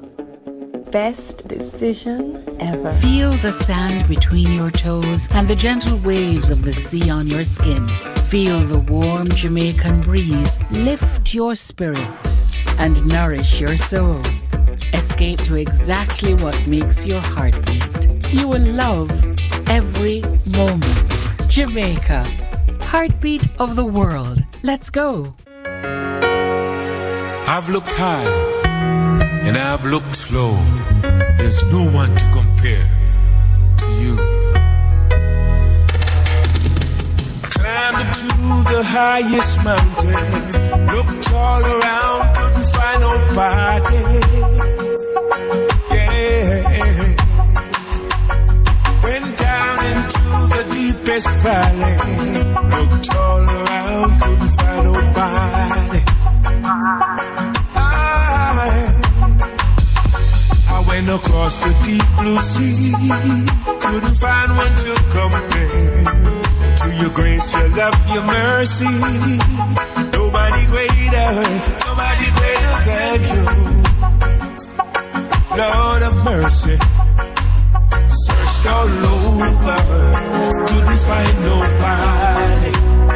I looked high and low, still couldn't find nobody.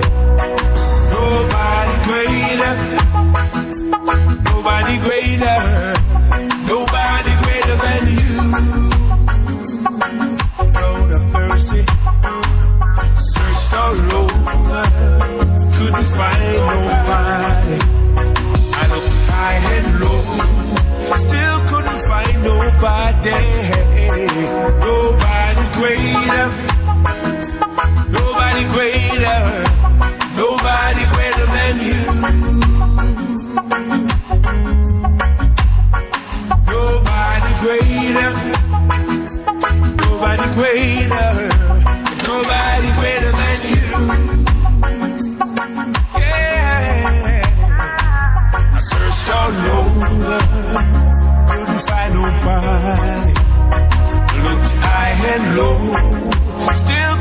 find nobody, yeah.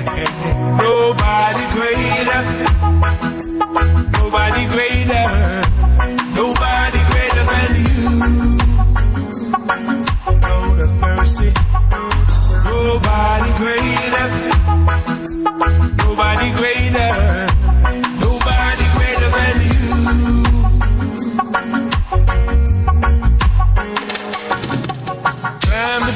The highest mountain, looked all around, couldn't find nobody.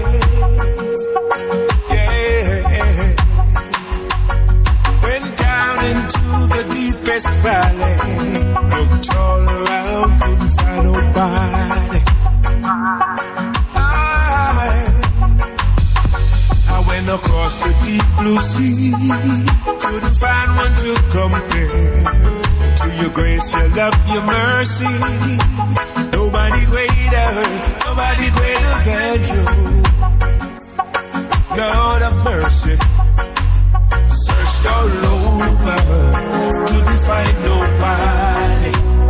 I looked high and low, still couldn't find nobody.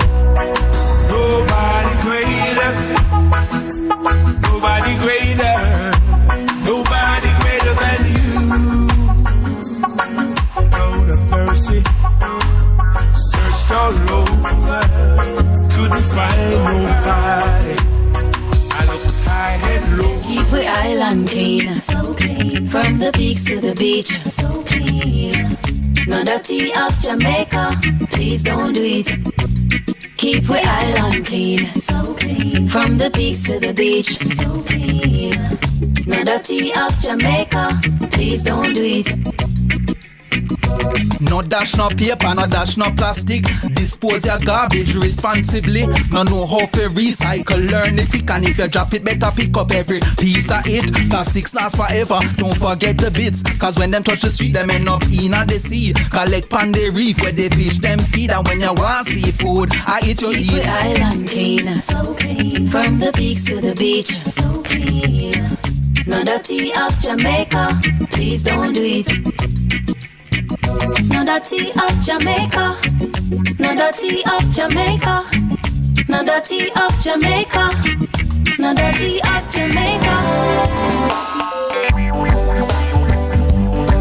Unseen angels watching over me, over precious memories. Unseen angels sent from somewhere to my soul. How they linger, ever near me, and the sacred pass unfold. Precious memories, how they linger, how they ever floods my soul in the stillness of the midnight. Precious sacred scenes unfold as I travel on life pathway. I know not what my heels may hold. And as I ponder, hope grows fonder. Precious memories floods my soul. So precious memories, how they linger, how they ever floods my soul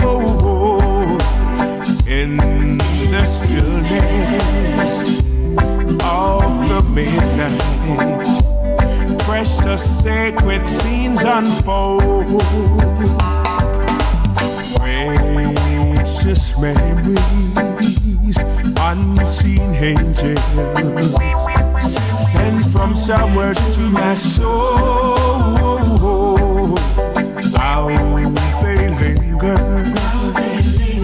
ever near me, and the sacred pass unfold.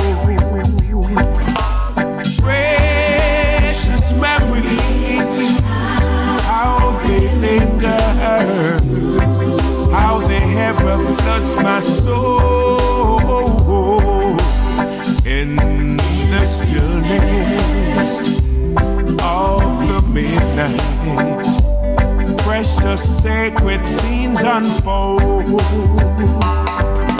So precious memories, how they linger,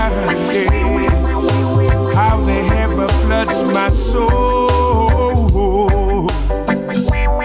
In the stillness of the midnight, precious sacred scenes unfold.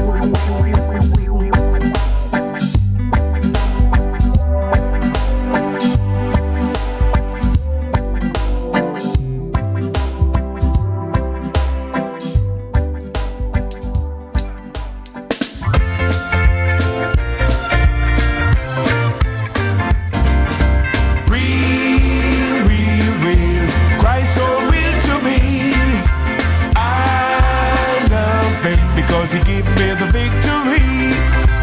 Many people doubt him, but I can't do without him.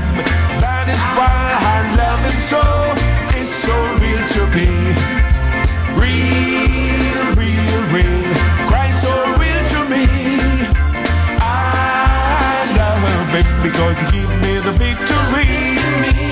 Many people doubt him, but I can't do without him. That is why I love him so. It's so real to me. Press along, saints, press along in God only. Press along, saints, press along in God only. Persecution we must bear, trial and crosses in our way. But the hotter the battle, the sweeter the victory. Oh, press along, saints, press along in God only. Press along, saints, press along in God only. The persecution we must bear, trial and crosses in our way. But the hotter the battle, the sweeter the victory. It's so bitter when troubles and trials, when I get home on the other side, I'm gonna shake my hands with the elders, tell all the people good morning. I'm gonna sit down beside my Jesus. I'm gonna sit down and rest a little while. 'Cause it's so bitter when troubles and trials, when I get home on the other side, I'm gonna shake my hands with the elders, tell all the people good morning. I'm gonna sit down beside my Jesus. I'm gonna sit down and rest a little while. Stand up and tell me if you love my Jesus. Stand up and tell me if you love my Lord. I want to know if you love my Jesus. I want to know if you love my Lord. Stand up and tell me if you love my Jesus. Stand up and tell me if you love my Lord. I want to know if you love my Jesus.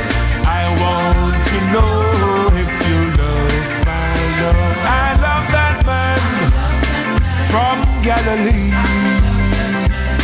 for he has done so very much for me. He has taken all my sins and let the Holy Ghost come in. I love that man from Galilee. I love that man from Galilee, for he has done so very much for me. He has taken all my sins and let the Holy Ghost come in. I love that man from Galilee. So send down the rain, send down the rain, send down the gospel rain. Send down the rain, send down the rain, send down the gospel rain. I beg you, send down the rain, send down the rain, Send down the gospel rain. Send down the rain. Send down the rain. Send down the gospel rain. I want a revival in my soul. I want a revival in my soul. I must apply to the blood of Jesus. I want a revival in my soul. I want a revival in my soul. I want a revival in my soul. I must apply to the blood of Jesus. I want a revival in my soul. What a mighty God we serve. What a mighty God we serve. Angel bow down before him. Heaven and earth adore him. What a mighty God we serve. What a mighty God we serve. What a mighty God we serve. Angel bow down before him. Heaven and earth adore him. What a mighty God we serve. That's why I am determined to hold on till the end. Jesus is with me, on him I can depend. For I know I have salvation, I can feel it in my soul. I am determined to hold on till the end. I am determined to hold on till the end. Jesus is with me, on him I can depend. For I know I have salvation, I can feel it in my soul. I am determined to hold on to the end. Some sweet day I'm going away. I'm gonna leave this world, no more will I roam. Some sweet day when this life is over. Some sweet day I'm going away. I said some sweet day I'm going away. I'm gonna leave this world, no more will I roam. Some sweet day when this life is over. Some sweet day I'm going away. You know what? Someday, someday I'll go where Jesus is. Someday, someday I'll go where Jesus is. Someday, someday I'll go where Jesus is. I'll be called up to greet him, called up to meet him. I'll be called up to meet him in the end. Someday, someday I'll go where Jesus is. Someday, someday I'll go where Jesus is. Someday, someday I'll go where Jesus is. I'll be called up to greet him, called up to meet him. I'll be called up to greet him. I am going home on the morning train. I am going home on the morning train, because the evening train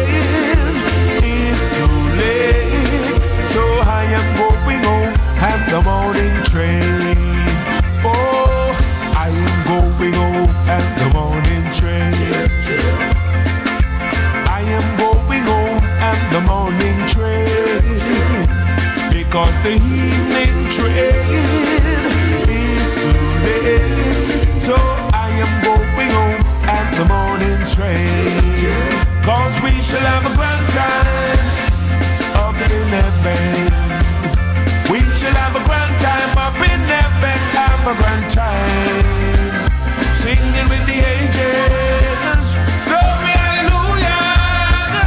We shall have a grand time up in heaven, have a grand time. Say we shall have a grand time up in heaven. We shall have a grand time up in heaven, have a grand time. Singing with the angels, glory, hallelujah. We shall have a grand time up in heaven, have a grand time. Oh, when the saints go marching in, when the saints go marching in, oh Lord, I want to be in that number, that when the saints go marching in, oh when the saints go marching in, when the saints go marching in, oh Lord, I want to be in that number, that when the saints go marching in, oh when the saints go marching in, when the saints go marching in, oh Lord, I want to be in that number, that when the saints go marching in.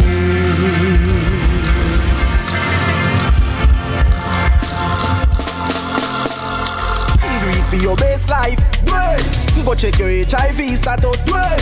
So keep your life trending, no pretending. Me I tell yourself it, do it for you, do it for you. Every time you are link with a condom, coulda Ozzy, coulda wife, coulda be a random. Condom connect and protect your profile. Be your own fan, do it for your best life. Do it for your best life. Do it, don't put yourself at risk. Condom connect every time. Do it for your best life. Do it. Don't give up, yeah. Just ride out your storm. Hey, you've been in the storm, and it seems like forever, and you nights of confusion has been so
way.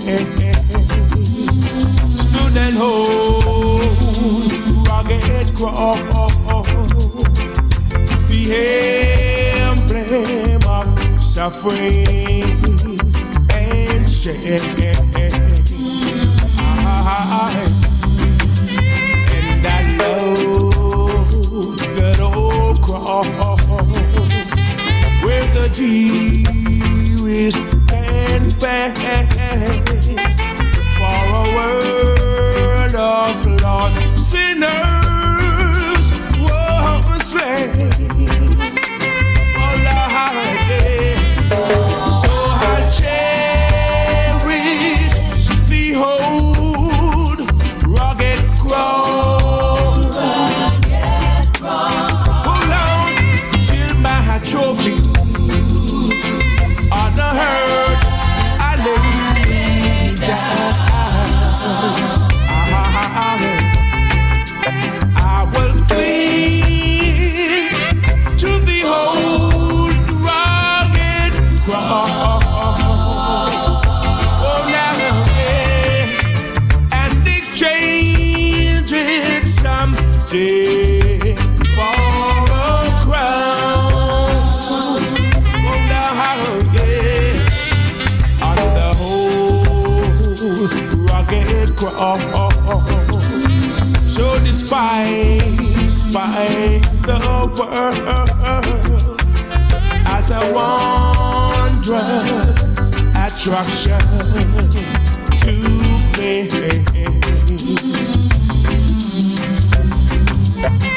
For the dear Lamb of God left His glory above. To be with, to dark Calvary. Yeah, yeah. So I cherish the old rugged cross. Oh, now, yeah. Still my trophies on the hurt I lay down. I will cling to the old rugged cross, oh Lord, yeah, and exchange it someday for a crown, oh Lord, yeah.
For a crown. Yes, I cherish and really cherish the whole rugged cross.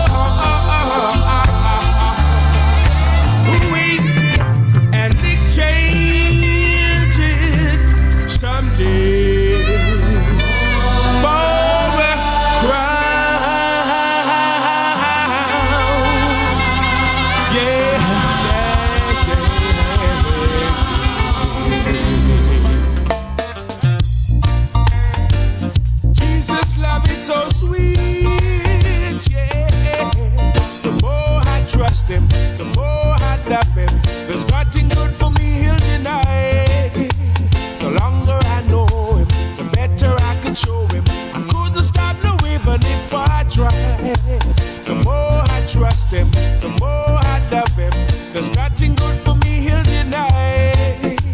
The longer I know him, the better I can show him. I couldn't stop no even if I tried. He gets sweeter, sweeter, sweeter as the days go by. He gets sweeter, sweeter, sweeter as the moments fly. This love is richer, deeper, fuller, sweeter. Yeah. This love is sweeter, sweeter as the days go by. He gets sweeter, sweeter, sweeter as the days go by. He gets sweeter, sweeter, sweeter as the moments fly. This love is richer, deeper, fuller, sweeter. Yeah. This love is sweeter, sweeter as the days go by. Oh, man, he saved me. His good grace he gave me. Places left deep down in my heart. Great joy in knowing with him I am growing, and I live around for him to depart. Oh, man, he saved me. His good grace he gave me. Places left deep down in my heart. Great joy in knowing with him I am growing, and I live around for him to depart. He gets sweeter, sweeter, sweeter as the days go by. He gets sweeter, sweeter, sweeter as the moments fly. This love is richer, deeper, fuller, sweeter. Yeah. This love is sweeter, sweeter as the days go by. He gets sweeter, sweeter, sweeter as the days go by. He gets sweeter, sweeter, sweeter as the moments fly. This love is richer, deeper,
with a load of care. Precious Savior, still have a Graveyard. Take it to the Lord in prayer. Can we find a friend so faithful, who will hold on sorrow share? Jesus knows our every weakness. Where do I go from here? What faith is drawing me? Touch my heart, it guide my say on the mighty, oh, through the grace of God alone, I cast aside these fears I've known, and it's myself from the depth of deep despair. Oh, yeah. Lead me through the darkness and through each gloomy day. Take my hand, oh precious Lord, and help me on my way. Give me strength that I might find. Abide in faith and peace of mind. So I won't ask where to back home from. Oh, right now. Lead me, Heavenly Father, to the promised land I say. Guide my step, oh Lord. Please take my hand. Oh, right now, yeah. Where do we go from here? What fate is drawing me? Yeah. Please show us the sign. We know you'll be there all time. So give us strength that we might find. Abide in faith and peace of mind. So we won't ask, where do we go from here?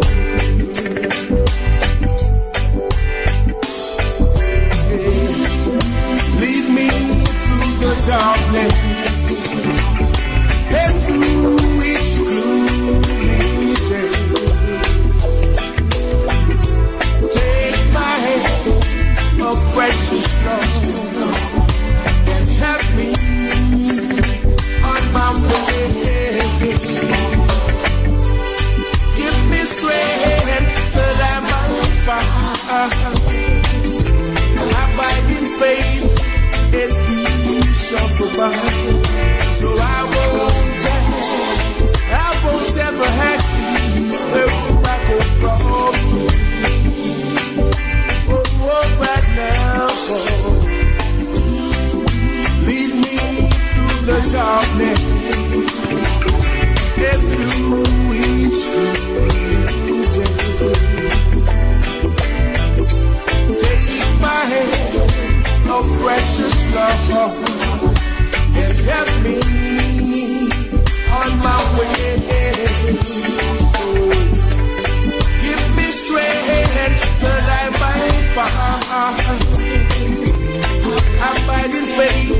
wanted to share what you know about a crime but were too afraid? At Crime Stop, we make it easy for you to report on crimes safely and 100% anonymously. All it takes is 4 simple steps. First, contact the tip line at 311 or visit www.crimestop.org or www.311tips.com. Then share what you know anonymously with one of our trained counselors. Any information related to criminal activity is accepted. We don't want to know your identity. We don't record calls or use star 69, and there is no way of tracing tips over the phone or online. You'll also be given a file number for your tip. Next, track the progress of your tip by calling our tip line at 311 and quoting your file number. Finally, if your tip leads to success, you will be eligible for a cash reward. Rewards will be paid out upon request through a trusted disbursement agency with verification process to ensure that your identity remains hidden. Share what you know anonymously. Contact Crime Stop.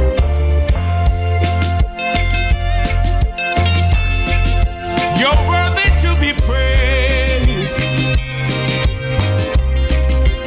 Oh, oh, oh,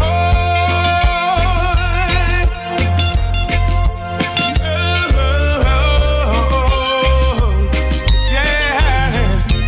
You are God, holy and righteous. You are God, yeah. You are God. You are God, holy and righteous. You are God.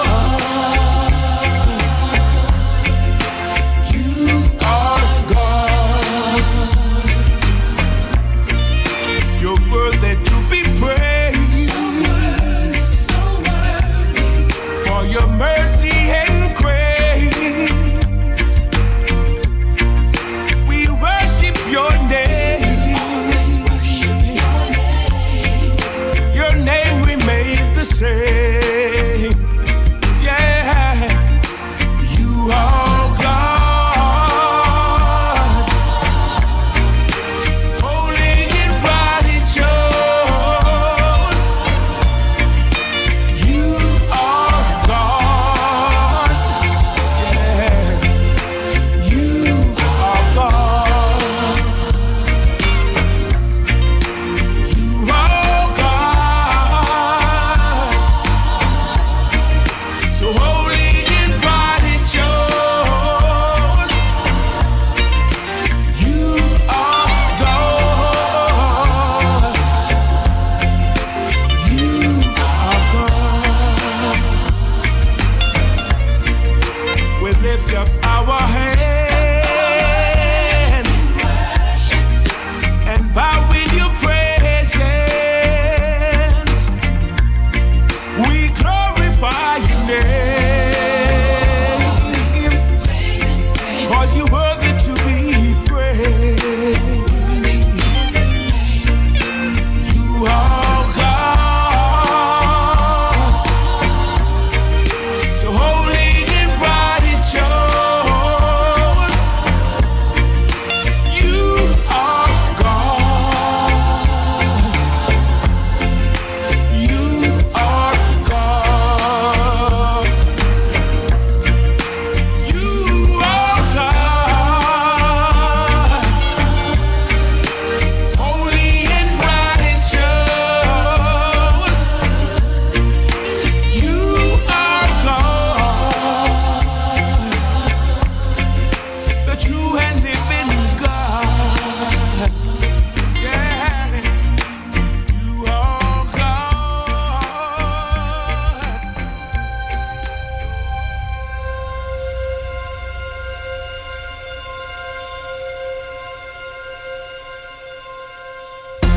One, two, three, two more. One, two. Adults to 30 minutes activity daily. Love your body, treat your body right. Vegetables, make sure you eat plenty. Children do 60 minutes activity daily. Drink some water when you feel thirsty. Cut down dessert and have a smoothie. Jamaicans, love your body, treat your body right.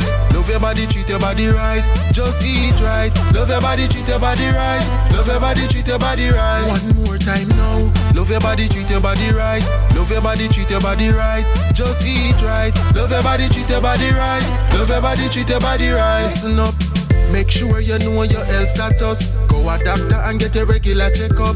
Chronic disease can slowly creep up. We can lower the risk and live up if we just eat right and get moving. Jumping, running, dancing or skipping. Change the children, them lazy habit. Make them play out the door and put down the tablet. Jamaicans, love your body, treat your body right. Love your body, treat your body right. Just eat right. Love your body, treat your body right.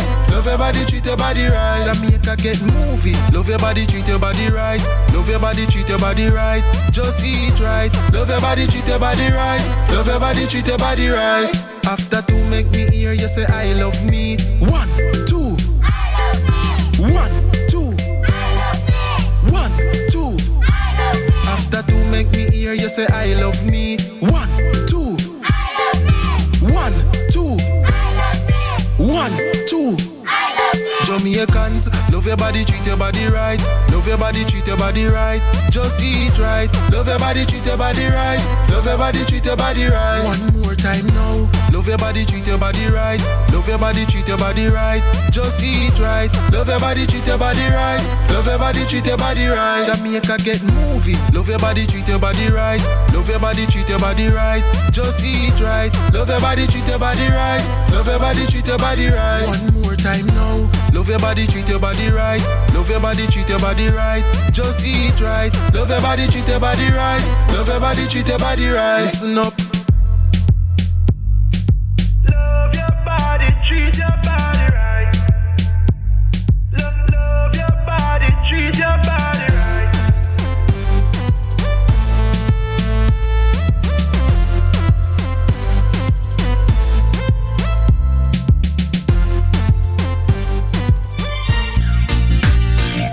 He's always there for me.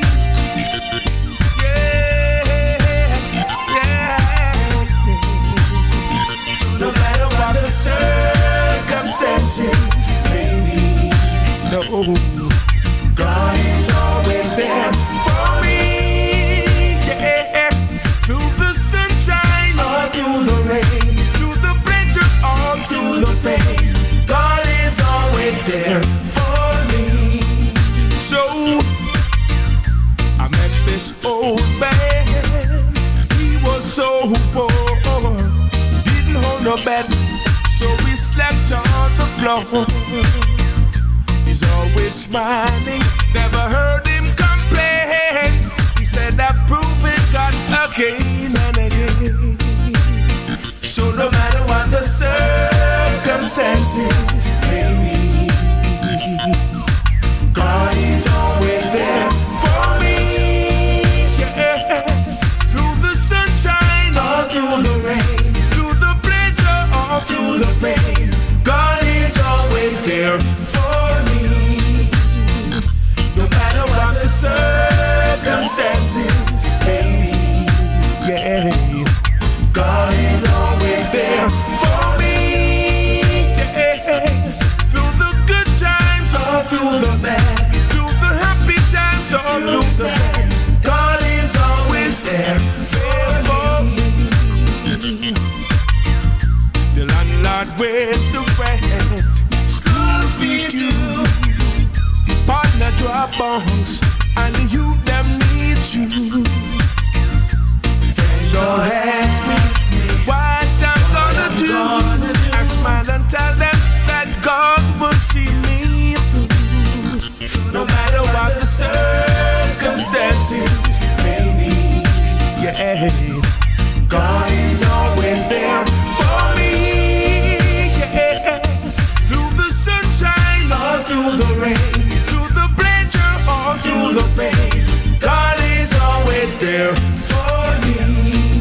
so through the sad, God is always there for me. I met this old man, he was so poor. He didn't hold a bed, so he slept on the floor. He's always smiling, I never heard him complain. He said I'm proving God again and again.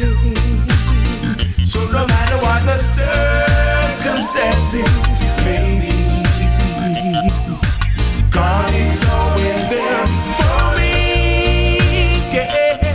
Through the sunshine or through the rain, through the pleasure or through the pain, God is always there for me. No matter what the circumstances may be, no, God is always there for me. Yeah. Through the good times or through the bad, through the happy times or It's a girl Shensia with a message to you from myself and the Ministry of Health and Wellness. Shen Yangs, everyone say wear a mask with the numbers drop. I don't want COVID, lay you down flat. Nose and mouth, you fi cover up that. Oh, oh, oh, oh. Sanitizer, get hospitalized. Fight the virus, then fight for your life, yeah. Nobody talk about say you no response no more. Don't be reckless, cause you test us so you not happy. You can still get the virus from somebody. Don't be reckless, cause you test us so you not happy. You can still get the virus. So keep the numbers down. Protect yourself and the people around. COVID in town, 6 feet apart and 6 feet in the ground. Yeah. Keep the numbers down. Protect yourself and the people around. COVID in town, 6 feet apart and 6 feet in the ground. Stay alive, stay alive, stay alive, stay alive, stay alive, stay alive.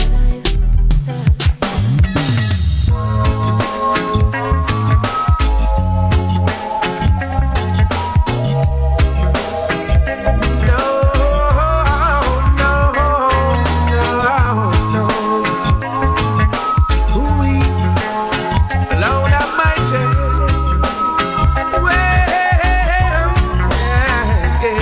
there is no power on earth to separate me from your love, my Jesus. Nothing will be able to turn me away from your. I love you, Father. Anyhow, the afflictions of the righteous, the hearts of men getting more and more vicious. Brutality is on the increase. Tell me, when the love of God sees no power on earth to separate me from your love, my Jesus, nothing will be able to turn me away from you. I love you, Father. This level of crime, only love can eradicate. We must demand justice from the church and the state,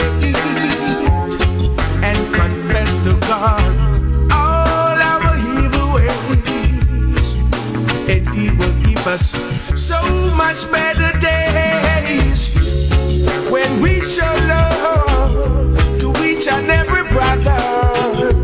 Love will return to protect mother, daughter, sister. Let's hope in our heart to those who are in need, who never receive love. Come, let's sow some seed. No power on earth to separate me from you.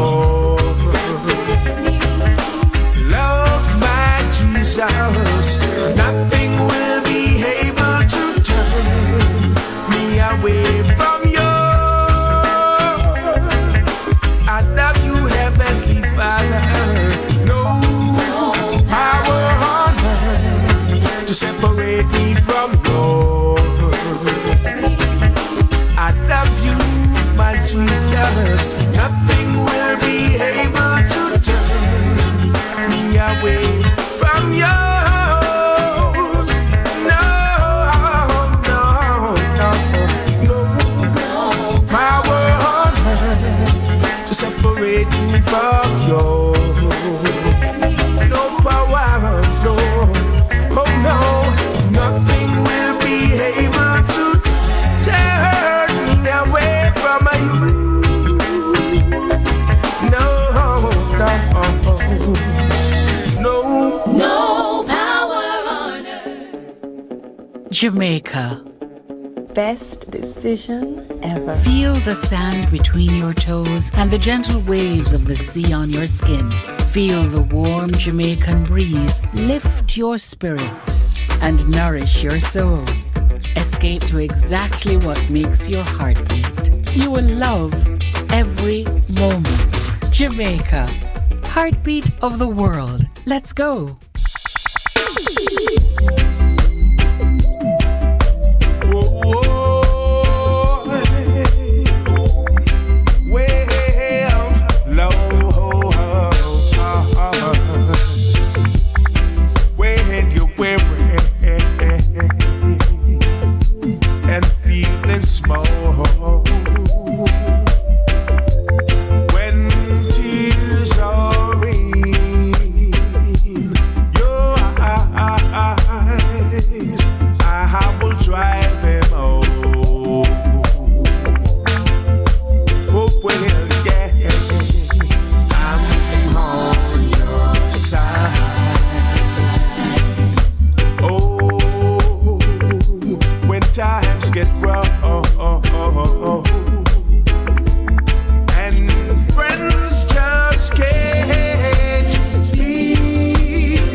When you're down and out, when you're on the street, when he... Welcome back to Rebel Radio. And you know it is time for racing business. This is big people's business. We have our usual presenters, Dr. Paul Wright, and trainer Will Suter. Gentlemen, good evening. Good evening. Good to be with you again. We missed you last week, but yes. We are back with you again this week. Yes, sir. Yes, sir. And without any hesitation, I'm handing over to both of you right now. Go ahead. Welcome to Racing Business, Big People Business on your number one radio station, Rebel Radio. We're going to preview racing from Kimanas Park for tomorrow. And that would be Saturday, the 15th of April. Just making sure of that. We have 9 races on tap. No feature races. We're coming off 3 days of racing where every race was a feature race with presentation to the owners, the grooms, the jockeys. Everybody got with. So we're having a little respite from that. But we want to see more accolades going to the people who contribute to racing, the people who make the show, the owners, the trainers, the jockeys, and the grooms and the horses. 9 races tomorrow. Remember, the first race, we get off at 12:15 p.m., 5.5 furlongs, 1,100 meters. Let me just say a special hello to our trainer and featured analyst, Welch Suter. Hi, Welch. Welcome to the program. Hi, Doc. I'm here. What's up, Good. 9 races, 9 horses in the first race. We have all the betting opportunities, double exacta, quinella, trifecta, superfecta, high five. The Reggae 6 starts here. The Catch 9 starts here. And we have all those betting opportunities for you to make some money on a Saturday tomorrow. First race, just remind you again, 12:15 p.m. 5.5 furlongs for the optional claiming 200 to 250,000, and 9 horses go to the post. Here are my top 4 in race number 1. Number 1, Uncle Wal, the Mount of Romario Spencer for Linton Calder. Number 4, who will be the favorite? Jamal James, with the leading rider. Did I say champion? He's the leading rider in 2023, Tevin Foster, riding for Greg Forsyth. Good to see Greg Forsyth saddling horses again. Number 6, Heart of a Lion, with Ryan Lewis and Philip Elliott teaming up for this one. Philip has already had 4 winners this year. And on the wide outside, number 9, Nina Dorado. Shane Richardson, a claiming apprentice of Mikey McIntosh. 1, 4, 6, and 9. My firm selection to start us off on a winning note. Number 6, Heart of a Lion. Well, Suter. Yeah, I'm going to go with number 7, undecided, to get the better of Heart of a Lion. And number 4, Jabal James. 7 to get the better of 6 and 4. And that is Well Suter, our trainer, who's down there every day. That's Marshall Porter doing this one for David Powell. He believes that that one should get us off on a winning note. And I can tell you, folks, it would be a nice winning note if that one comes in. Second race, over 5.5 furlongs or 1,100 meters, is a maiden special weight for native bred 3-year-olds. This race is where the pick 4 starts, the first pick 4 of the day, and the play spot 8, where you find the first 2 in these 8 races, and you can have a substantial amount of money to go home. We only have 7 starters, double exacta trifecta in race number 2. My top 3 here in the second race. Number 1, Captain Phillip, Shane Nugent teaming up for Gear Griffiths. Number 4, Lion Charmer with Tevin Foster and Patrick Wacky Lynch. And number 6, That Sensational Move. First time starter, Dane Dawkins get the ride for Gear Sobrati. This is an awesome combination. Good to see Barsha having horses here at Gear Sobrati, working like a dream. And I think this one will get off a winning note and put Dane Dawkins up and win number 22 for the year. In the second race, Sensational Move, number 6, to get the better of number 1, Captain Phillip, and number 4, Lion Charmer. Welch. Yeah, I'm going to go with you. Sensational Move on exercise report should win this one over number 4, Lion Charmer, and Bad Investment for third. Bad Investment, number 7, should be there in your trifecta. Robert Hallidine riding that one for Dennis Price. This one does indeed had a big move the last time, over 2.5 furlongs. Faded a bit, but just might come good tomorrow. The third race, over 7.5 furlongs or 1,500 meters. A non-beta special weight for native bred 3-year-olds. And this time, 8 horses are declared. And the pick 5 starts here, where you find the winners of race 3, 4, 5, 6, and 7. And we have double exacta, trifecta, and superfecta. Here are my top 4 selections in race number 3. Number 1, Life is Life. Shane Nugent teaming up for Jason Acosta. Good to see Jason Acosta spreading out the charges. Everybody getting a chance to ride one of his horses. He's the champion trainer. So put that one in your exotic bets. Number 4, Job Lane. Omar Walker and Richie Azan teaming up. Just mentioned here, Richie Azan horses has been looking exceptionally well in the mornings and working very well. So keep an eye on Job Lane in the third race. Number 5, Huntsman, a first-time starter. Ryan Lewis and Ian Passard teaming up for this one. Ryan Lewis, Ian Passard, I hope it rings a bell, because they always come in a very good run. And number 6, Antarctica. Trevor Simpson living up there with Alfred Brown. 1, 4, 5, and 6.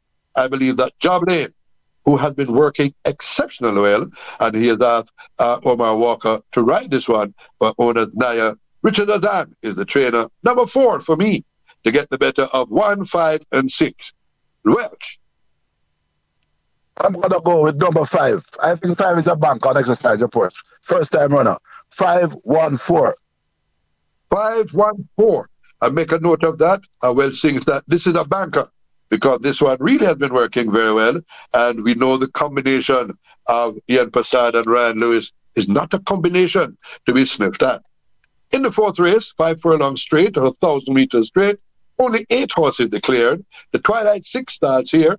What is the Twilight 6? To find the winners of races 4, 5, 6, 7, 8, and 9. and you can get a tiny sum. If you do the minimum payout there, $2 million to get all 6. Double exacta, trifecta, and exacta. No Quinellas in this one. 8 declared in the 4th race, my top 4. Number 2, Avery and Ayan. Aaron Chatry for Mikey Marlowe. Keep an eye on that one. Should be at a nice price. Number 4, Sir Dr. Zahir Alexander. Knocking at the door, but always seem to find 2 or 3 good enough. But look out for this one in your superfecta. Philip Parchment gets the mount on this one. So make a note of that in the 4th race. Number 7, that is Mardell with Roger Hewitt. And number 5, Flame Carrier. That should be the favorite. Jamadale Patterson and Andrew McDonald teaming up for this one. This is only the 4th time that Andrew will be saddling a horse. Good to see him back at the track saddling horses. He does this one for Mikey Mattis, who I think is the relative of a Hall of Famer. So these are the top ones in the 4th race. 2, 4, 5, and 7. Flame Carrier is the favorite, and Flame Carrier should carry the flame home to the winner's enclosure. Number 5 for me, to get the better of 1, 4, and 7. Welsh. I'm going to go with number 6, Sherwood Forest. The last 2 times he was returned back by the vet for not looking sound like it was a lame horse. But this horse has worked very well for me for the last week or so. I'm going to go with 6 to get the better of 8 and 5. 6, 8, 5. 6 to beat 8 and 5. That is Sherwood Forest. Remington Bowler. Matthew Bennett and Barry Doss teaming up for this one. Good to see Barry Doss saddling horses. And the other one, he picks out number 5. That's Flame Carrier. That should be the favorite. We're moving right along now to race number 5. Turning the page over 7 furlongs or 1,400 meters for 3 years and up. The claiming group 600 to 750,000. The second pick 5 of the day starts here, and the minimum payout there a cool $250,000. Only 7 declared, so my top 3 here in race number 5. Number 1, Burn Notice, that should be the favorite. Slicer, Trevor Simpson and Mike Marlowe teaming up for this one. Number 6, Ajita with Dane Dawkins and Ryan Darby. When you see Ryan Darby teaming up with Dane Dawkins, take a hint. That one has an excellent chance. And number 7, Inspired Miracle. Amit Robles. This is a jockey who, when he goes to the front, look out. I saw him go to a front to the outsider when he started riding, and he was not caught until the last furlong and managed to hold on for 3rd in a very good run. He's a good one. And this is a one-time champion jockey from Panama many years ago. Good to see Amit Robles back here. 1, 6, and 7. The favorite is Burn Notice, and that one should be able to make all. Burn Notice for me from 6 and 7. Welsh. I think Burn Notice will be the favorite, but Angelos will be the odds to beat Burn Notice. 4, 1, and 3. 4, 1, and 3. High Diplomacy with Radesh Roman and Delroy Wisdom claimed at backing out those 3. So it's Burn Notice, High Diplomacy, and Angelos for this one. And put a good look there on Angelos. Well, Shooter thinks that one should get the better of the favorite. The 6th race over 5.5 furlongs or 1,100 meters. Restricted allowance 5 for native bred 4-year-olds. There must be non-winners of 2. We have all 12 of them going to the post, and we have the pick 4, the last pick 4 of the day starting here. So if you're not doing so well with your selections, how about look a try at the pick 4? The minimum payout there is $250,000 to catch all 4. All the betting opportunities are in race number 6. Double, Exacta, Quinella, Trifecta, Superfecta, High Five. Don't forget the lucrative rolling triple. In race number 6, here are my top 4 choices. In race number 6, number 4, Airstream. Ryan Lewis teaming up for Greasy Smith. Greasy Smith horses have been doing very well and looking exceptionally well recently. Number 6, Get a Pepsi. Dean Edwards for this one for Errol Burr. Interestingly named horse, Get a Pepsi. Hope you have a Pepsi every now and again. Number 7, I think in this one is Stormacom. And number 8, Rani Bangala with hardball Robert Hallidine and Robert Pearson teaming up for this one. So in this race, 4, 6, 8, and 7, I'm going with Ryan Lewis and Airstream. This jockey is a jockey that rides his horses to the round mile. He never gives up and he keeps riding until he passes the winning pole. I'm going for number 4, Airstream, to get the better of Rani Bengali. Stormer come and see what happens there. Well, Suitor, race number 6. Doc, I'm a man. I love the outers. I'm going to go with Jungle Boogie to get the better of Jaguar number 2 and 4 Airstream. Jungle Boogie. Now, that one has been doing some good things recently. That is horse number 1 with Tevin Foster, teaming up for Anthony Nunes. Number 2, Jaguar. And who is the other one? Number 4, Airstream. And number 4, Airstream. 1, 2, and 4 for Well Suitor. And Jungle Boogie has a good look in there with young Tevin Foster. He's the leading rider. And when you look at how he has been riding, who knows? He might be the champion jockey in 2023. Race number 7 is over 7 furlongs, or 1,400 meters, for the claiming group 400 to 450. Only 6 declared here. And remember that lucrative rolling triple. You can have a rolling triple, and you can a minimum payout there of $400,000. So get in often and get in early. Here are my top 3 here in race number 7. Number 1, Wowza. Number 3, Danny Spud. And number 6, that's He Can Dance. 1, 3, and 6. Zabratone with Tevin Foster, teaming up for Gear Griffiths. Radesh Roman and Tyrone Prince and Danny Spud. The people at the track tell me that Danny Spud will be the favorite. Just winning. Don't care who is the trainer. But what distance he goes, 5 straight, 6 furlongs. He's not going 7 and has a good chance. And of course, number 6, He Can Dance. The former champion jockey who seems to be getting fitter every day. He rides this one for Norman Smith, who has had 4 wins already this year. 1, 3, and 6 are my top 3 here.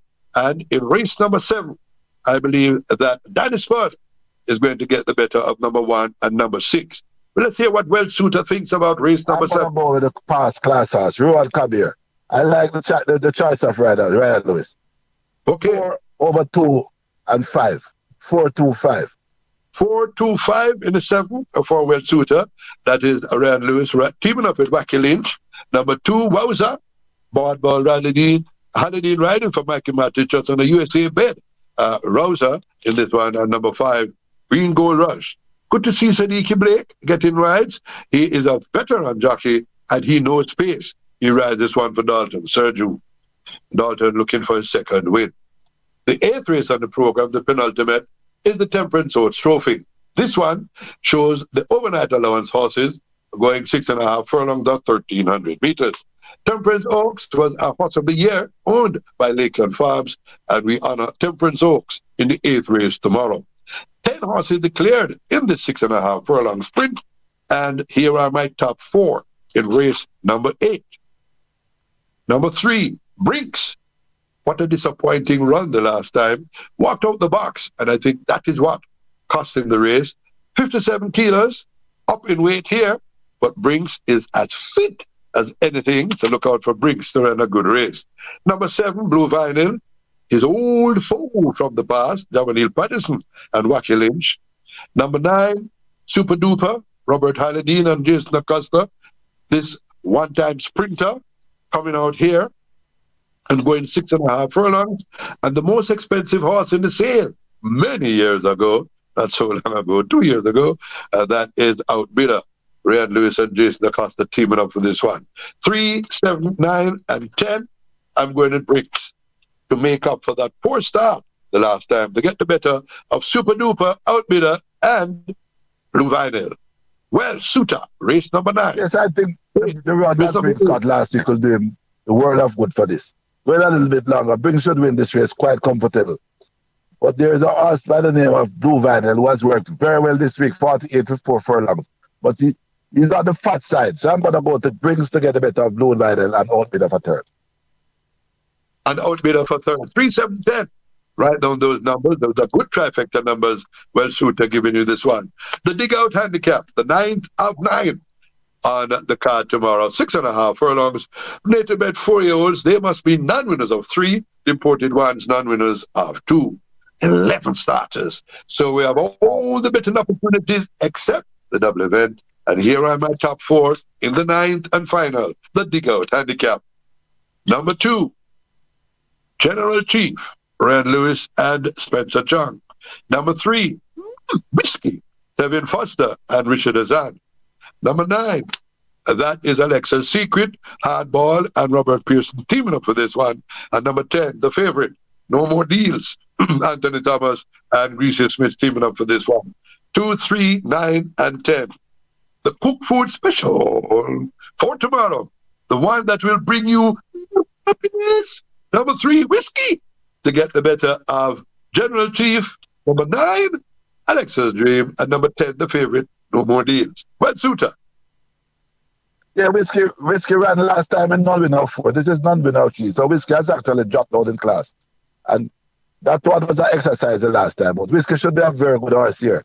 But there is a fly indictment in this race by the name of number 7, Monsieur Blue. Monsieur Blue was always a very, very good horse. And is looking good in the mornings. So I'm going to go for Monsieur Blue to get the better of Whiskey and Alexa's Secret. 3, 7, and 10 with Monsieur Blue getting the nod from Web Shooter. But there you have it. Let me go over them quickly for you, those of you tuning in late. In the first race, my selection is number 6, Well Suitor, number 7. In the second race, we both select number 6. In the third race, I'm going at number 4, Well Suitor going at number 5. In the fourth race, my selection is number 5, Welsh goes at number 6. In the fifth race, I go with number 1, Welsh Suitor goes at number 4. In the sixth, I go with number 4, Welsh goes at number 1. In the seventh, I'm going to race with horse number 3, Welsh Suitor, horse number 4. In the eighth race, we both agree on number 3. And in the ninth and final, I'm going with Whiskey and Welsh Suitor going with Monsieur Blue. Have fun. Remember, always put your exotic bets in there, doubles, exacta, trifectas, etc. And good hunting from the team here at Rebel Radio and Racing Business, Big People Business. Thanks for listening. Thank you very much, gentlemen. Thank you very, very much. Thank you. And as you know, punters, if you want to win money, you have to listen to the Racing Business on Fridays. Well, yes, we have exhausted our time today, but stay tuned to Rebel Radio, for our rebroadcast. And have a good and safe weekend. This is Rebel Radio. I'm Desmond Richards.